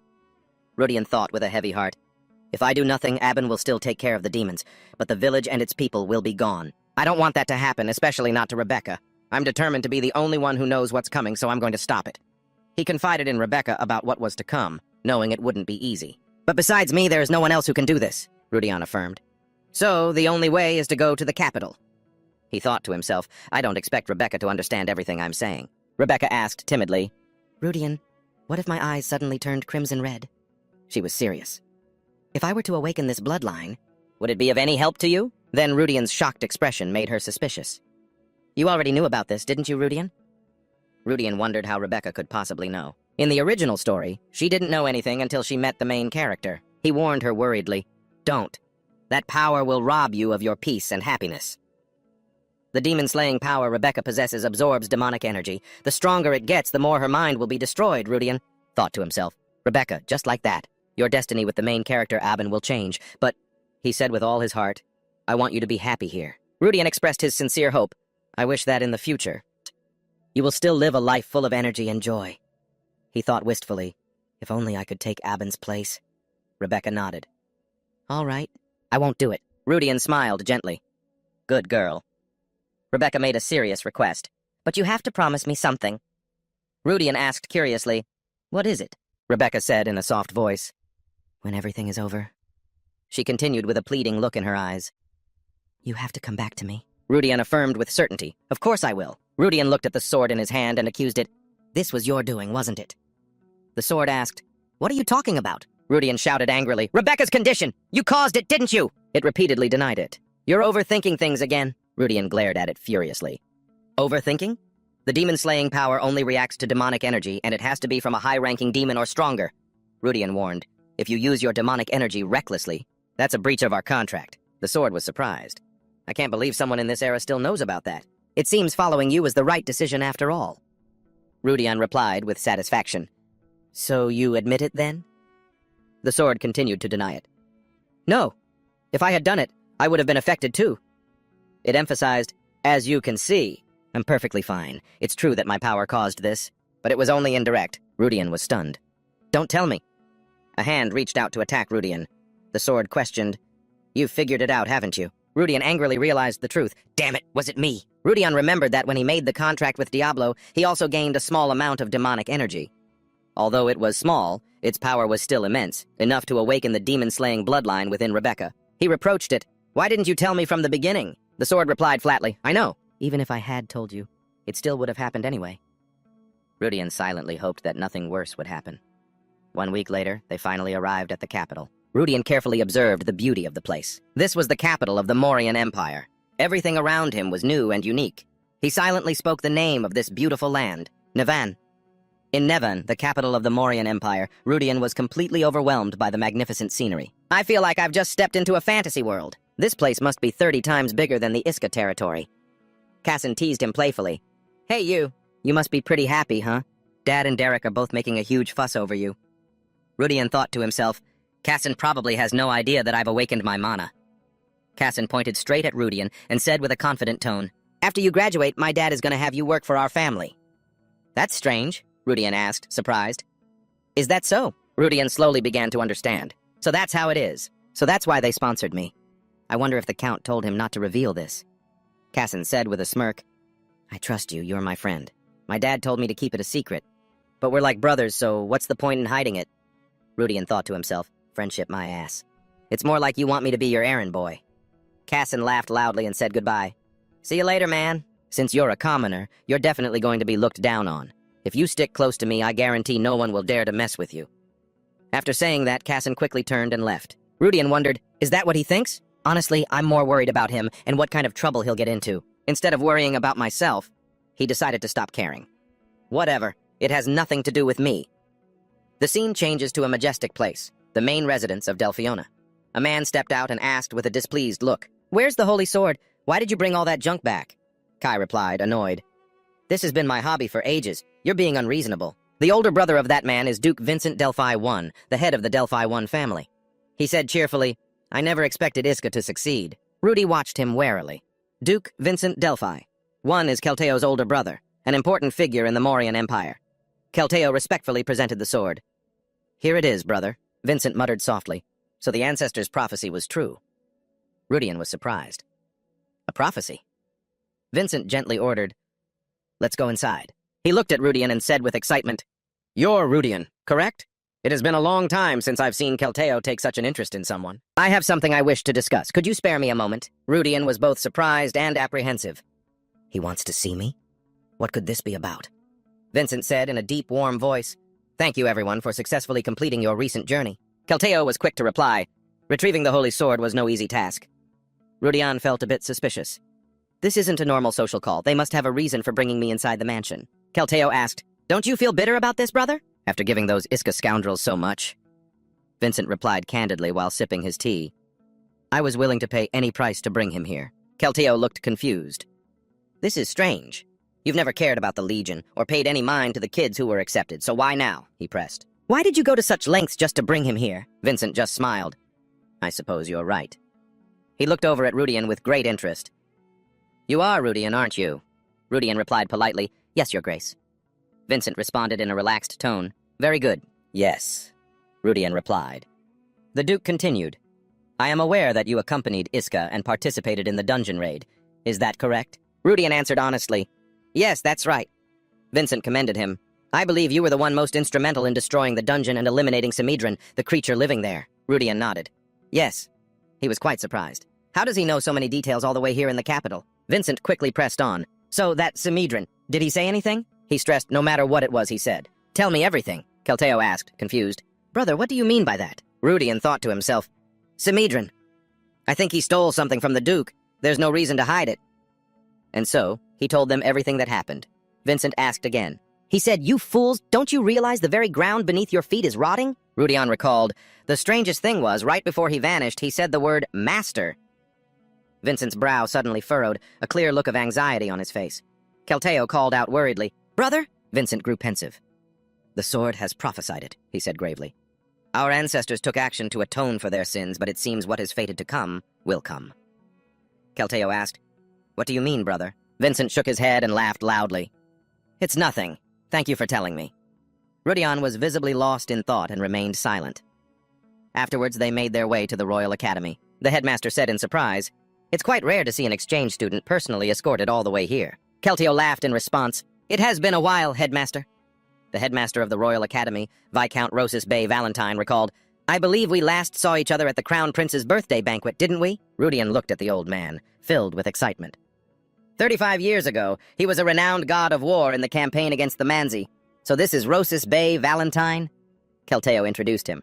He comes from Iska. His name is Rudian, Rosus teased. Oh, so you retrieved the holy sword and got a bonus gift to go with it? Kelteo quickly retorted. He's not some useless tag-along. Rosus was surprised. What? Exceptionally talented and intelligent? Kelteo replied nonchalantly. He could probably be compared to Gru. Rudian flinched. What? Rosus repeated in astonishment. On par with Gru? Rudian recalled. Gru is the only one on the protagonist's side who is strong enough to fight against the gods. If I'm like Gru, he thought, then this is a complete disaster. Then Kelteo added, There's no need to test him. You'll see for yourself in a few years. He added a careful warning. But he is a commoner, so I hope you'll keep an eye on him. Rosus nodded. There aren't too many bullies at this academy. I'll take note. If I find any, I'll beat them just like I did the Manzi.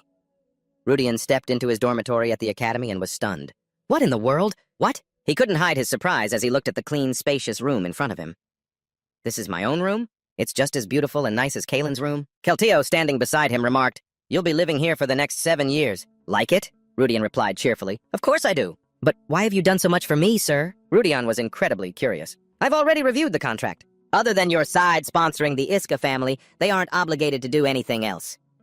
Kelteo just laughed heartily. The reason is simple. We want to invest in a future star. Rudian was suspicious. Isn't this an unusually large investment? And despite the cost, there are no strings attached in the contract. Kelteo praised him. The Lord Secretary is as sharp as they say. He revealed, I made a bet with the Count regarding your future after graduation. He continued, It's a wager on whether you'll choose to follow Leonhardt or join the Honor Knights. Rudian was exasperated. You've got to be kidding me. Kelteo quickly reassured him. That's all there is to it. There are no binding conditions in the contract. Rudian hesitated for a moment, but then told himself, It's not like I plan on choosing either side anyway. This is just a stepping stone for me to achieve what I truly want. Kai-Theo smiled brightly and waved.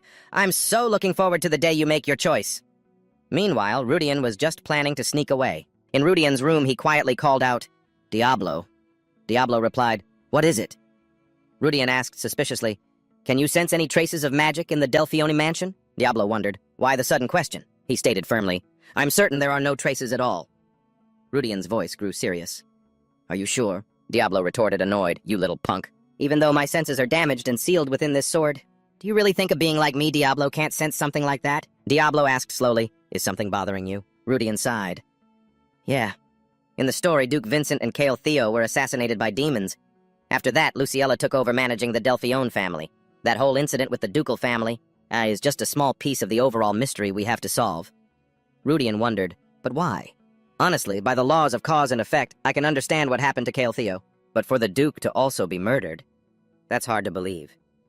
He continued his analysis. Cale Theo was definitely murdered on a trip to the desolate outskirts. There's nothing suspicious about that. But the Duke was killed right in the middle of the bustling capital. Rudian voiced his suspicion. There's no way it was demons. If it were, all the other nobles in the capital would have been targeted too. Rudian concluded, something is very wrong here. Something absolutely terrible. Maybe I should try to get closer to the ducal family to find out more. Later, Rudian went to meet up with the others at the academy, but the atmosphere was a little tense. Everyone around him was staring at him. Diablo said enthusiastically, just as I predicted. Many people have begun to recognize the true worth of my master. Rudian thought to himself about his situation. I knew transferring schools would be hard, but to attract this much attention, it's more than I ever imagined. The people around them were chattering away. So many fascinating souls in human terms. Is this what they call a miracle? Rudian scowled. Can you be quiet for just 1 second? He wondered to himself, is it because I'm being sponsored by Cale Theo's organization? No, that can't be it. Students are only sponsored by the Night Division. I heard there are already over 30 of them. He continued to mull it over. With me, that makes a total of 70 people. Suddenly, a gentle voice spoke up beside him. Hey, would you mind if I sat next to you? Rudian nodded. Sure. He introduced himself politely. Hello, I'm Rudian. The other person waved in a friendly manner. It's a pleasure to meet the famous transfer student. He's a third year at the Royal Academy. I'm Edel. He then added, my name is Edel. We're from the same organization, which makes me your senior. Rudian replied respectfully. It's a pleasure to meet you, senior. But wait, famous transfer student? Edel looked surprised. Huh? You really don't know? It's been almost 15 years since the organization brought in another transfer student. Rudian calculated in his head. 15 years is a long time, but is it really something worth this much attention? He thought to himself, I'm just an ordinary person, not some prince or princess transferring in. I'm just a complete nobody. Edel seemed a bit flustered. You really have no idea? You must know. Transferring into this academy is basically forbidden. Rudian replied quietly, I'm aware of that. Edel explained further. The only people allowed in are either extremely distinguished or high-ranking nobles with close ties to the royal family. In your case, it's probably because the Sword Saint, Cale Theo, personally brought you here. Edel added, and ever since the Sword Saint group left, there hasn't been a single transfer student from our organization to come here. That made Rudian jolt slightly. The Sword Saint group was also from the Delphione organization? Edel added. Not only that, but it's the same for the young lord of House Iska, the one who was just named a Sword Saint. He's also getting attention for a similar reason. Rudian suddenly recalled, now that you mention it, Callan is in the same department, but a different class, right? He let out a small sigh of relief. I have no desire to see that guy anyway. Then Edel got to the main point. The reason I came to find you is because of a special request from the student council. Rudian asked, surprised, the student council, you say? Edel calmly replied, Princess Luciella, you've met Sir Cale Theo already, right? You've surely heard her name. Rudian looked visibly stunned. Luciella is the student council president? Edel suddenly stood up from his chair and said, It's normal for a commoner new to this academy to feel out of place. That's why the organization has a tradition of guiding new students. I've been assigned to guide you, Edel emphasized, but you're in the Night Division. It would be pretty boring if our first meeting was just a formal greeting, right? So, he proposed enthusiastically, for a potential knight like yourself, the proper way to start is with a powerful warm-up match, don't you think? He encouraged, Everyone here is really friendly, so don't you worry about a thing. Hearing that, Rudian broke out in a cold sweat. A powerful warm-up! By having a duel? They quickly moved to the Royal Academy's training grounds. A cheerful young man introduced himself. Nice to meet you. I'm Oliver Duran, a fifth-year student. It's great to meet a rising star like you. The girl next to him also smiled and chimed in. Claudia Jace, also a fifth year. I thought we'd be meeting some stubborn guy. But who knew it'd be a cute kid like you? Edel turned to a girl with short, shoulder-length purple hair to introduce her. And this is... A girl with a calm demeanor stepped forward and extended her hand to Rudian. She introduces herself as Karen Letitia. Turns out she's the Karen Letitia from the Royal Academy. She smiles gently. I'm a final-year student. It's a pleasure to meet you. I heard the Saint Swordswoman personally brought you in. Is that true? Rudian humbly replies. Sir Cathio simply recognized my potential. Karen remarks, he never praises anyone without reason. That's why I want to see this talent of yours for myself. She holds out a wooden sword to Rudian with a challenge. Let's have a match. Rudian is utterly bewildered. Wait, what? Seeing his expression, Karen lowers her sword to the ground and quickly reassures him. Don't worry, I'm not going to bully a first-year student. I just want to see what's so special about you. Her eyes, burning with fighting spirit, lock onto Rudian. Fight with everything you've got, Rudian answers fearfully, but her eyes tell a different story. Adele whispers quietly, Senior Karen, you promised you'd go easy on him. Without hesitation, Karen jabs her elbow into Adele's neck and gives a mysterious smile. I said I'd go easy on him, not that I'd let him win. I just plan on testing you. Adele wonders, isn't that the same thing? Oliver says excitedly, I have to admit I'm pretty curious too. Claudia adds, I heard that Sir Theo has only ever chosen one other person before, and that was Lord Garup himself. 2 streams of tears flow down Rudian's cheeks as he wonders, is there really no other way out? Or maybe I should just beat all of them and get this over with. Karen seems intrigued by his strange sword style. That's an unusual technique. Can you tell me the name of the sword style you're using? Rudian is ready. His hand grips the sword's hilt, his stance firm and experienced. His cold, sharp eyes are fixed on his opponent. He calmly replies, Adora swordsmanship. It's a form of martial arts combined with the sword. Karen is surprised. Adora? I've never heard of it. Well then, come at me, kid. Rudian tightens his grip. I'm ready. He lunges toward her. The 2 wooden swords clash violently, sending sparks flying. Both sides are completely focused on every blow. Karen leans slightly, her sword neatly parrying Rudian's attack. Her eyes remain calm. They rush at each other without hesitation, a flurry of rapid strikes sending sparks flying. Karen's movements are elusive. Her figure seems to blur between attacks, making it hard for Rudian to keep up. Karen quickly exploits an opening in Rudian's defense, leaving him completely flustered. Oliver, watching from the sidelines, says, Well, what can I say? It's a little disappointing, Claudia adds. Your movements are quite weak. You haven't achieved proper control over your body yet, she continues, and your footwork is a complete mess. Diablo shouts indignantly, How dare you people mock a sacred sword art that can strike down even angels? Do you have any idea how much passion its creators poured into it? Can't these ignorant fools see the truth? Rudian quickly reminds him, Calm down. It's just the first match. Adele encourages from the sidelines, You don't have to hold back. Rudian groans internally, But I am giving it my all. Rudian tightens his grip on the wooden sword, his eyes focused on the confrontation. Meanwhile, Karen has maintained her sharp gaze and confident attitude this whole time. Karen looks at Rudian with doubt. This is impossible. I won't understand unless I face him myself, she analyzes. On the surface, it just looks like he's swinging his sword randomly without any proper stance, but every strike is so free. Every movement connects seamlessly, forming a defensive chain that blocks any of my attacks. She thinks to herself, this sword style was created for the sole purpose of destroying an opponent. Impressive. But she stares intently at Rudian. But your flaws are still too obvious. I don't think this is enough to have caught Sir Theo's attention. Unless there's something about you I don't know yet. She tightens her grip on her sword, full of determination. How disappointing. Let's end this match. Karen quickly lunges toward where Rudian is standing. She puts all her force into a powerful downward swing, her gaze sharp and decisive. The powerful attack seems like it will overwhelm Rudian instantly. However, with his exceptional reflexes and strength, Rudian quickly blocks the attack. That leaves Adele and Claudia completely astonished. What? Karen is just as stunned. How?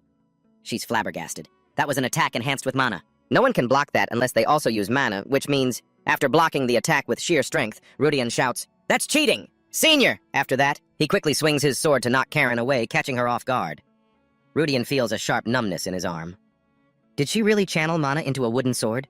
Was she trying to make a fool out of me in front of everyone? Karen thinks to herself, a new student who can use mana, and a commoner, no less.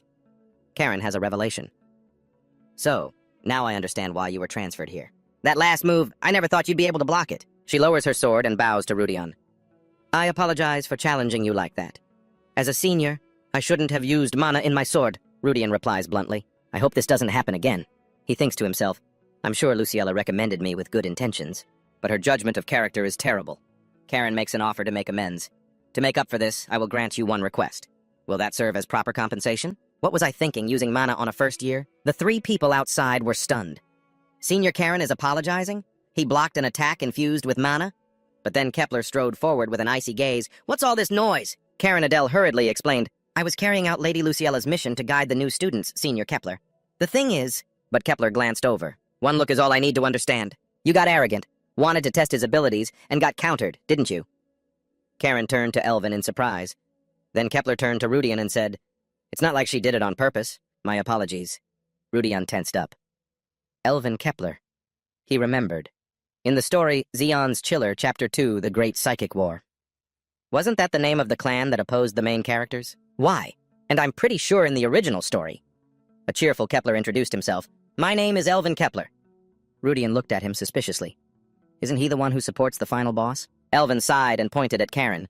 This girl here has quite the competitive streak. Let me arrange a more convenient meeting for you, all right? Karen shouted angrily. Stop it, Elvin, I don't need your help. Elvin turned back and said softly, I'm at the new student welcoming event. His eyes were cold, as if issuing a warning. Are power and status really that unimportant? Furthermore, I came here at the request of Lady Luciella. I don't believe we have the right to go against her wishes. Am I wrong? Faced with Elvin's sharp words, Karen could say nothing, only seething in silent anger. Elvin turned to Rudian and said, as a final-year student, I will take responsibility for what happened today. Take responsibility? Rudian frowned thoughtfully. I have no intention of getting involved with these people anymore. His eyes burned, his expression one of pure excitement. But if the one who wants to form a connection with me is a Kepler, that's another matter entirely.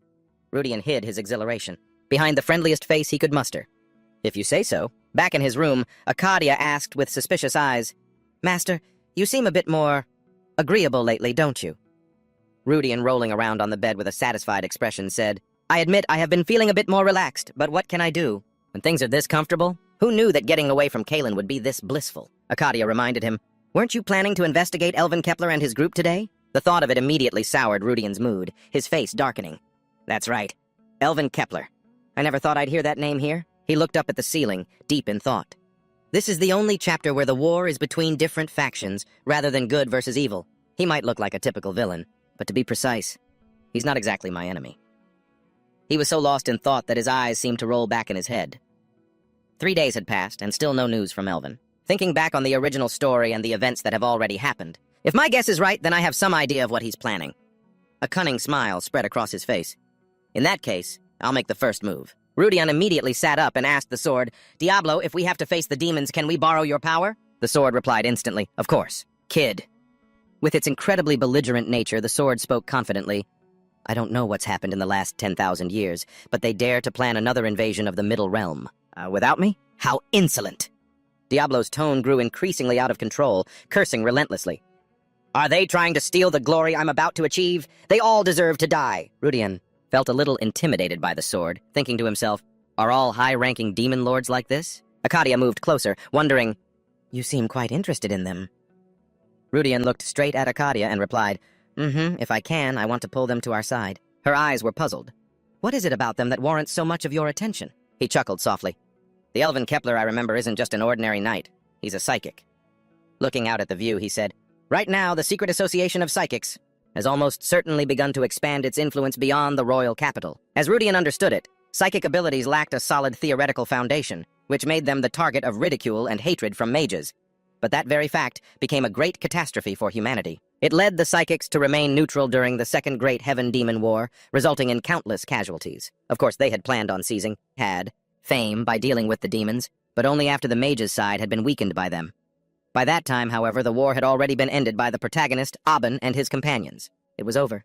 And when they failed, they moved on to their second plan, the result of which was the Great Psychic War. His heart now filled with deep regret, along with a touch of bitterness. He thought, if only they had joined the Second Great Heaven-Demon War together, the Great Psychic War and its devastating losses might never have happened. Rudian put on his shoes with firm resolve. I'm going to make that so-called psychic join the fight against the demons. Diablo let out a wicked laugh, worthy of a true villain. I quite like your method, using others as your own stepping stones. You have the resolve, but what's your method? Arcadia shook her head again. But with your current status and abilities, I don't think luring them to join will be feasible. Rudian was also well aware of this problem. That's right. He held the sword, thinking. Status and ability don't matter. As long as you have the right cards to satisfy the other party, any deal can be made. I already know countless pieces of information that can be used as trump cards. Without another moment's hesitation, Roden stood up, full of determination. Right, time for a trip to the royal capital. At the Mauryan Empire, in the bustling western district of the capital, Nevin, somewhere a girl's voice called out, We're here, Elvin! Removing his hood, Elvin approached her. Are you sure we're in the right place? At night. This is an area where the lords frequently patrol. His expression was full of doubt. Why would demons be patrolling a place like this? The girl across from him also removed her hood and spoke softly. Our intelligence network is solid.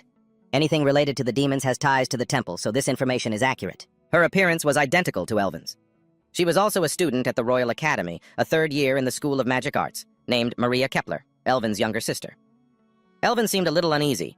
Even if the intel is correct, this street is right in the middle of the noble district. If there are mass casualties, it'll be impossible to control. In contrast, Maria was completely unfazed. Don't worry, I've already prepared for that. I brought our family's secret weapon. Elvin's eyes widened in shock. You mean... Maria took out an artifact, an hourglass, causing Elvin to exclaim, "You brought a super-class artifact?" Elvin was filled with anxiety. Even in a situation this tense, we still need to act discreetly. But Maria looked incredibly proud. This is exactly the kind of situation that calls for it. Who knows what might show up? Elvin could only sigh and remind them, "You two have a very important role to play. Remember to find the brains behind these demons." Two young assistants appeared from behind. "Leave it to us, leader." Of course, they were second-year students from the Academy's School of Knights, Meo Lua and Den Lua. Maria spoke with a hint of regret. The Luda family's abilities really are something else. To be able to detect someone's energy in a crowded place like this. "It's a shame you took that ability from me," Elvin reassured her.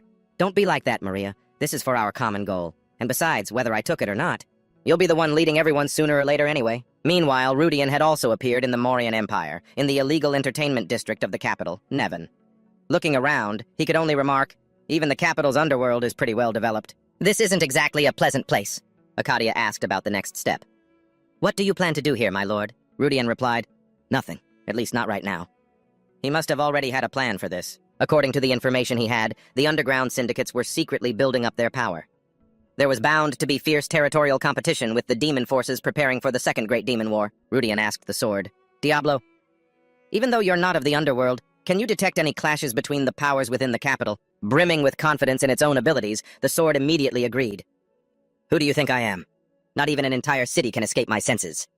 Rudian breathed a sigh of relief. What a relief. He secretly formulated his plan.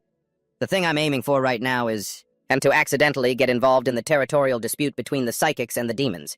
Directly confronting a demon lord would be suicide, but there's no way a demon lord would directly command their troops in a place like this. They'll likely leave it to their underling demons, so it won't be as risky." Rudden recalled what Alex Human had said in Barren Village.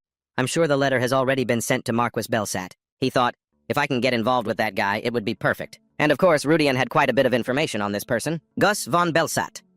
A puppet of the demons and the culprit behind the assassination of the Keitel brothers. The #1 target for elimination. Everything is important right now, but I have to put that aside for now because the most important thing is Alvin Kepler's whereabouts, then Gus. Lost in his thoughts, Rudian didn't notice someone behind him until they clapped him on the shoulder and asked, "Hey, kid." The man looked extremely unpleasant, his hand repeatedly tapping Rudian's shoulder. "What are you doing loitering around this area? If you're an outsider, you should scram while you still can." Rudian smirked. A guide appeared right on cue. He replied to the man, "What I'm doing is none of your business." Feeling challenged, the man's eyes bulged as he cursed, "This little bastard! What did you just say?" Faced with this ferocious display, Rudian remained calm. He gently patted the man's shoulder.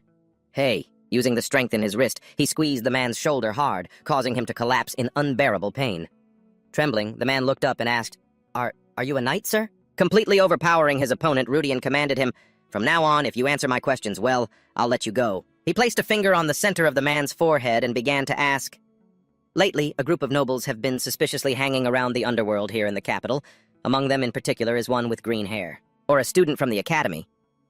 Rudian crouched down close to the man, his face terrifying, as if ready to eliminate him if he didn't answer.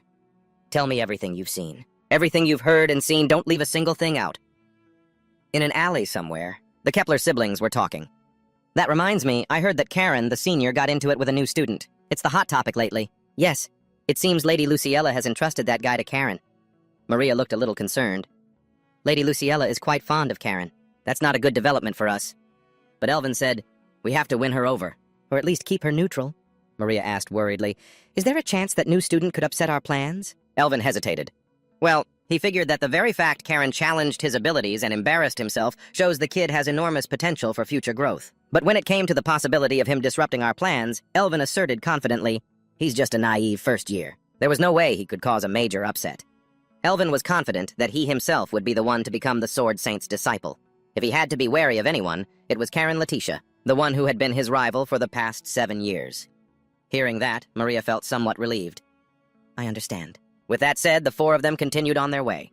Let's go. Yes, brother. Little did they know the very first year they looked down on was watching from right above. Spotting his prey, Judian was so excited he couldn't hide his smile. A sinister smile. Found you, he said, and then asked Akadia, We finally caught up to them, haven't we? Yes. Adia, can you feel it? Her eyes gazing down at the group below, she replied, Yes, I can feel it, Master. That's what they call an aberration, isn't it?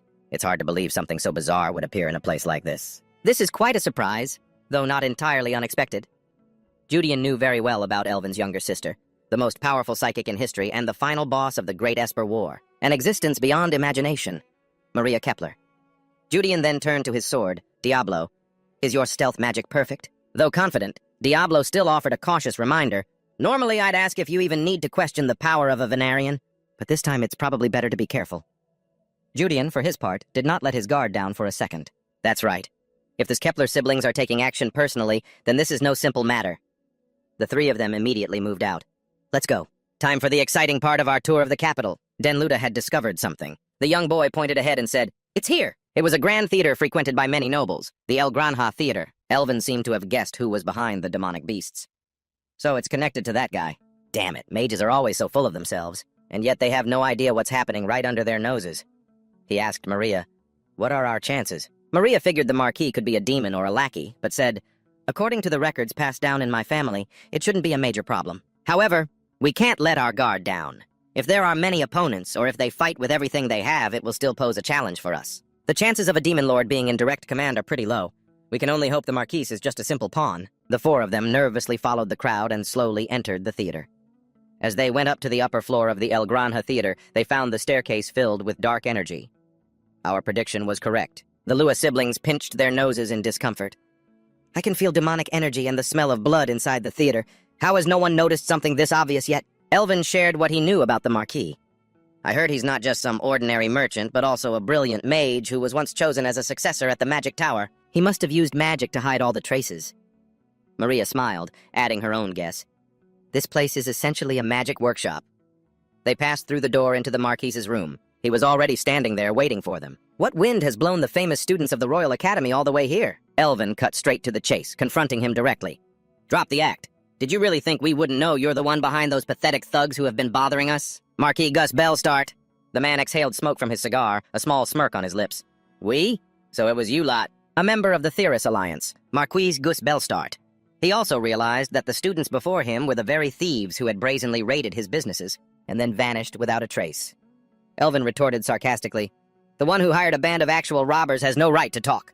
The old Marquis furiously crushed the cigar in his hand. His voice dripping with contempt, he spat. The Kepler and Lua families are nothing but lowly commoners without even a proper territory to call your own, and you dare to meddle with my Theris alliance? Your families had better prepare for the consequences. His family's honor insulted, Elvin flew into a rage. A demon's lackey like you dares to mention our families? The old Marquis's eyes widened in surprise. So you truly know everything. Elvin immediately drew his sword, shouting, I will kill you and destroy every last demon remnant hiding within the Empire. Old man Gus no longer bothered to hide his power either. He surged toward Elvin. I see. So, your goal is to interfere with our grand plan? The dark energy emanating from him was stronger than anticipated, putting Elvin at a disadvantage. We have to be on high alert, Elvin thought. The old man said confidently, I don't know what you think you can do with just 5 of you, but so much the better. Elvin was confused. 5? There are only 4 of us. He immediately spun around to see Judian, who had appeared right behind them and didn't forget to greet them. Hey there, seniors. Looks like I arrived at the perfect time, huh? He also didn't forget to pointedly remind Elvin, Of course I didn't come all this way just because you seniors ditched me for 3 whole days. Judian then immediately shared what he knew about the Marquis, Marquis Gus Belstart. In the chronicles of the Seven-Colored World, before the Second Great War between gods and demons, he was one of the loyalists who sided with the demon race during the Empire's division. He made a glorious name for himself by assassinating the Empire's guardian deities, Marquis Caius von Delfione and Duke Vincent Delfione, cementing his place in history. History? To think I'd be facing him this soon. We're meeting earlier than I thought. I can see an overview of the old man's abilities. Name, Gus von Belstart. Race, human. Age, 53. Title, Leader of the Race Alliance. High-ranking subordinate of Demon King S models, a servant of Nightmare. Strength, 130 plus or minus 15. Agility, 101 to 221. Durability, 181 to 32. Mana, 45 plus or minus 60. Total power, 6. Combat power, 4070. Special trait, temporarily immortal due to a servant's pact. Rudian was quite surprised. By the way, even though he's a high-ranking subordinate, his stats are lousier than Alex Huma's, who I fought back in Barren Village. What's going on here? Elvin pointed his sword at Rudian. How were you able to follow us? He demanded. Then his tone changed immediately. Wait, no. Who are you? Elvin thought to himself. I don't know how he got here, but I don't have time to worry about this. He looked at Rudian warily. Are you an ally or an enemy? Rudian immediately replied, An ally. Right now, one of my goals is the same as yours. Elvin wondered, One of your goals? Rudian pointed to the marquee behind them and said, To take down that demon's minion. Elvin was shocked yet again. The information that Gus is a demon's minion, isn't that something our side gathered in secret? Rudian quickly made up a cover story. I belong to a secret organization whose goal is to protect world peace. Adora Acadia shot him a look as if trying to remind him of something. Master. Elvin looked completely lost. World peace? I've never heard of an organization called Adora. Rudian answered evasively. Well, it's not a very large organization. Then he immediately changed the subject by mentioning the Esper Empire. It's just like your Esper Empire. The two Kepler siblings were hit with one surprise after another. You even know about our organization? Seizing the opportunity, Rudian made a proposal. First of all, I want to make a deal with you two. You came here to defeat Marquis Gus Belstart, right? And to do it so openly in the most populated area of the capital of all places. But even for you two, I don't think you can kill him right now. Elvin paid close attention to what he had just said. What did you say? Rudian continued. Demons. Especially the Demon King's minions. They can't be killed by ordinary physical attacks, no matter how strong your psychic abilities are. He suddenly turned to look at Maria, thinking, They even sent Maria Kepler, which means eliminating Gus this time is critical.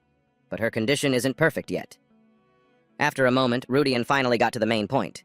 Before we make an official deal, I have a proposal. I will help you two deal with Gus Belstart. In return, will you form an alliance with me? He immediately turned to Maria. What do you think, Senior Maria? Maria broke into a nervous sweat. What the hell is this guy? He followed us all the way here, and I didn't even notice. And he's making the request to me, not my brother. How does he know I'm the real leader of the organization? Rudian kept urging her. So what do you think? Maria answered without a single bit of hesitation. I refuse. Maria laid out her reasoning. Did you really think we would accept a proposal from someone as suspicious as you? Let's not even talk about an alliance. The very fact that you tailed us means we have no reason to let you go. She then threatened Rudian. After we're done with him, you're next. Get ready. Rudian just sighed and shook his head. So it's come to this after all. He realized this situation was one of the events from the original story. Gus Belstart is still alive at the start of the series. If a fight breaks out, many people in this theater will get caught in the crossfire. And they're smart enough to understand that. Feeling left out, Marcus Gus spoke up. Hey, are you done with your little drama? Rudian, however, was still thinking, I wonder what method they're planning to use to corner. Gus, the old Marquis isn't calm either. Go on, go as crazy as you want. I'm also curious what gives you the nerve to show your faces here. Every single word he uttered was filled with contempt for them. Now let's see how these little brats who walked right into the tiger's den plan to deal with this. Let's see who's really in trouble now. Without any more hesitation, he attacked. Now, let the festival begin.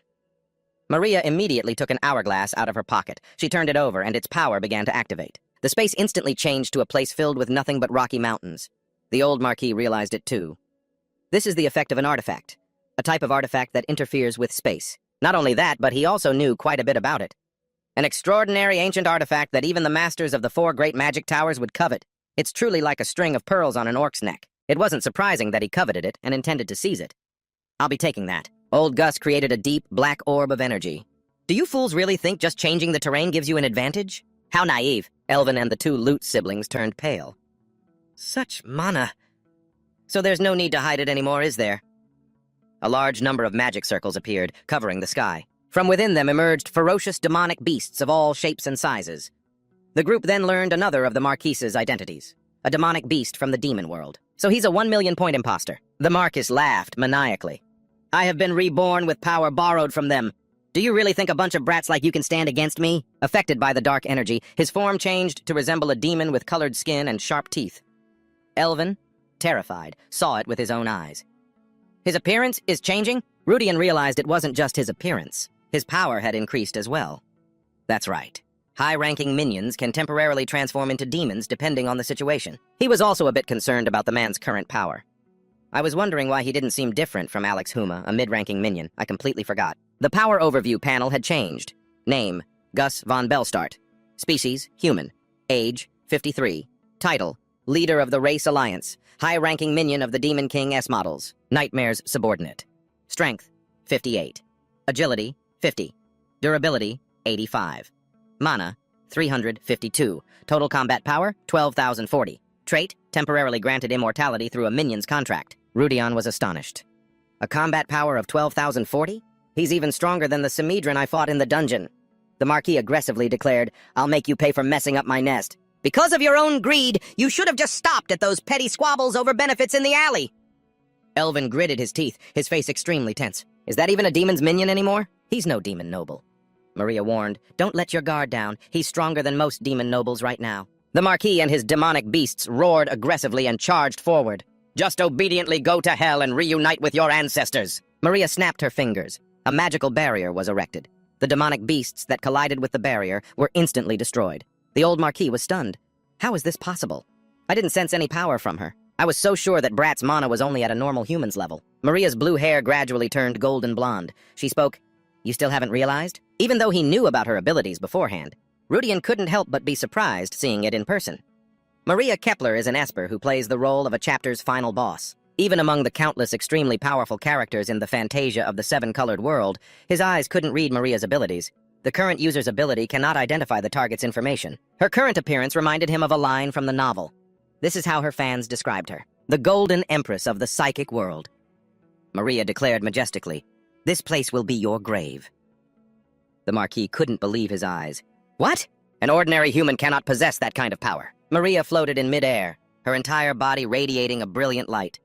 She looked down at old Gus with contempt. Even at this point, you still can't believe your own eyes? No matter what you do or what method you use, the result won't change.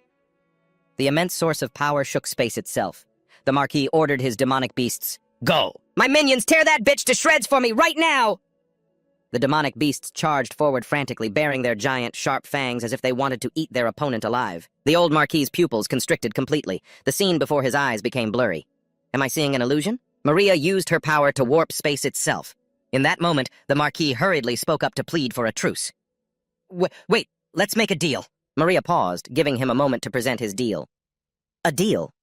The old man proposed, "I will give you all of my underworld interests. Right now I will speak to my master and arrange a non-aggression pact with you. Isn't that what you wanted in the first place? If you want, I'm willing to hand over my share of the alliance as well." Maria paid no mind to his words. She burst out laughing, then replied to his offer with a cold gaze. "That's hilarious!" The Marquis was in absolute panic. Red flashes appeared in his eyes as he begged relentlessly. Wait! Not letting him say another word, Maria immediately finished him off along with the demonic beasts. They were annihilated one by one, screaming pathetically. Rudion was also overwhelmed by her power. She truly is the Empress of the psychic world. That's exactly why, he resolved. For my future plans, I must make her my ally. Everything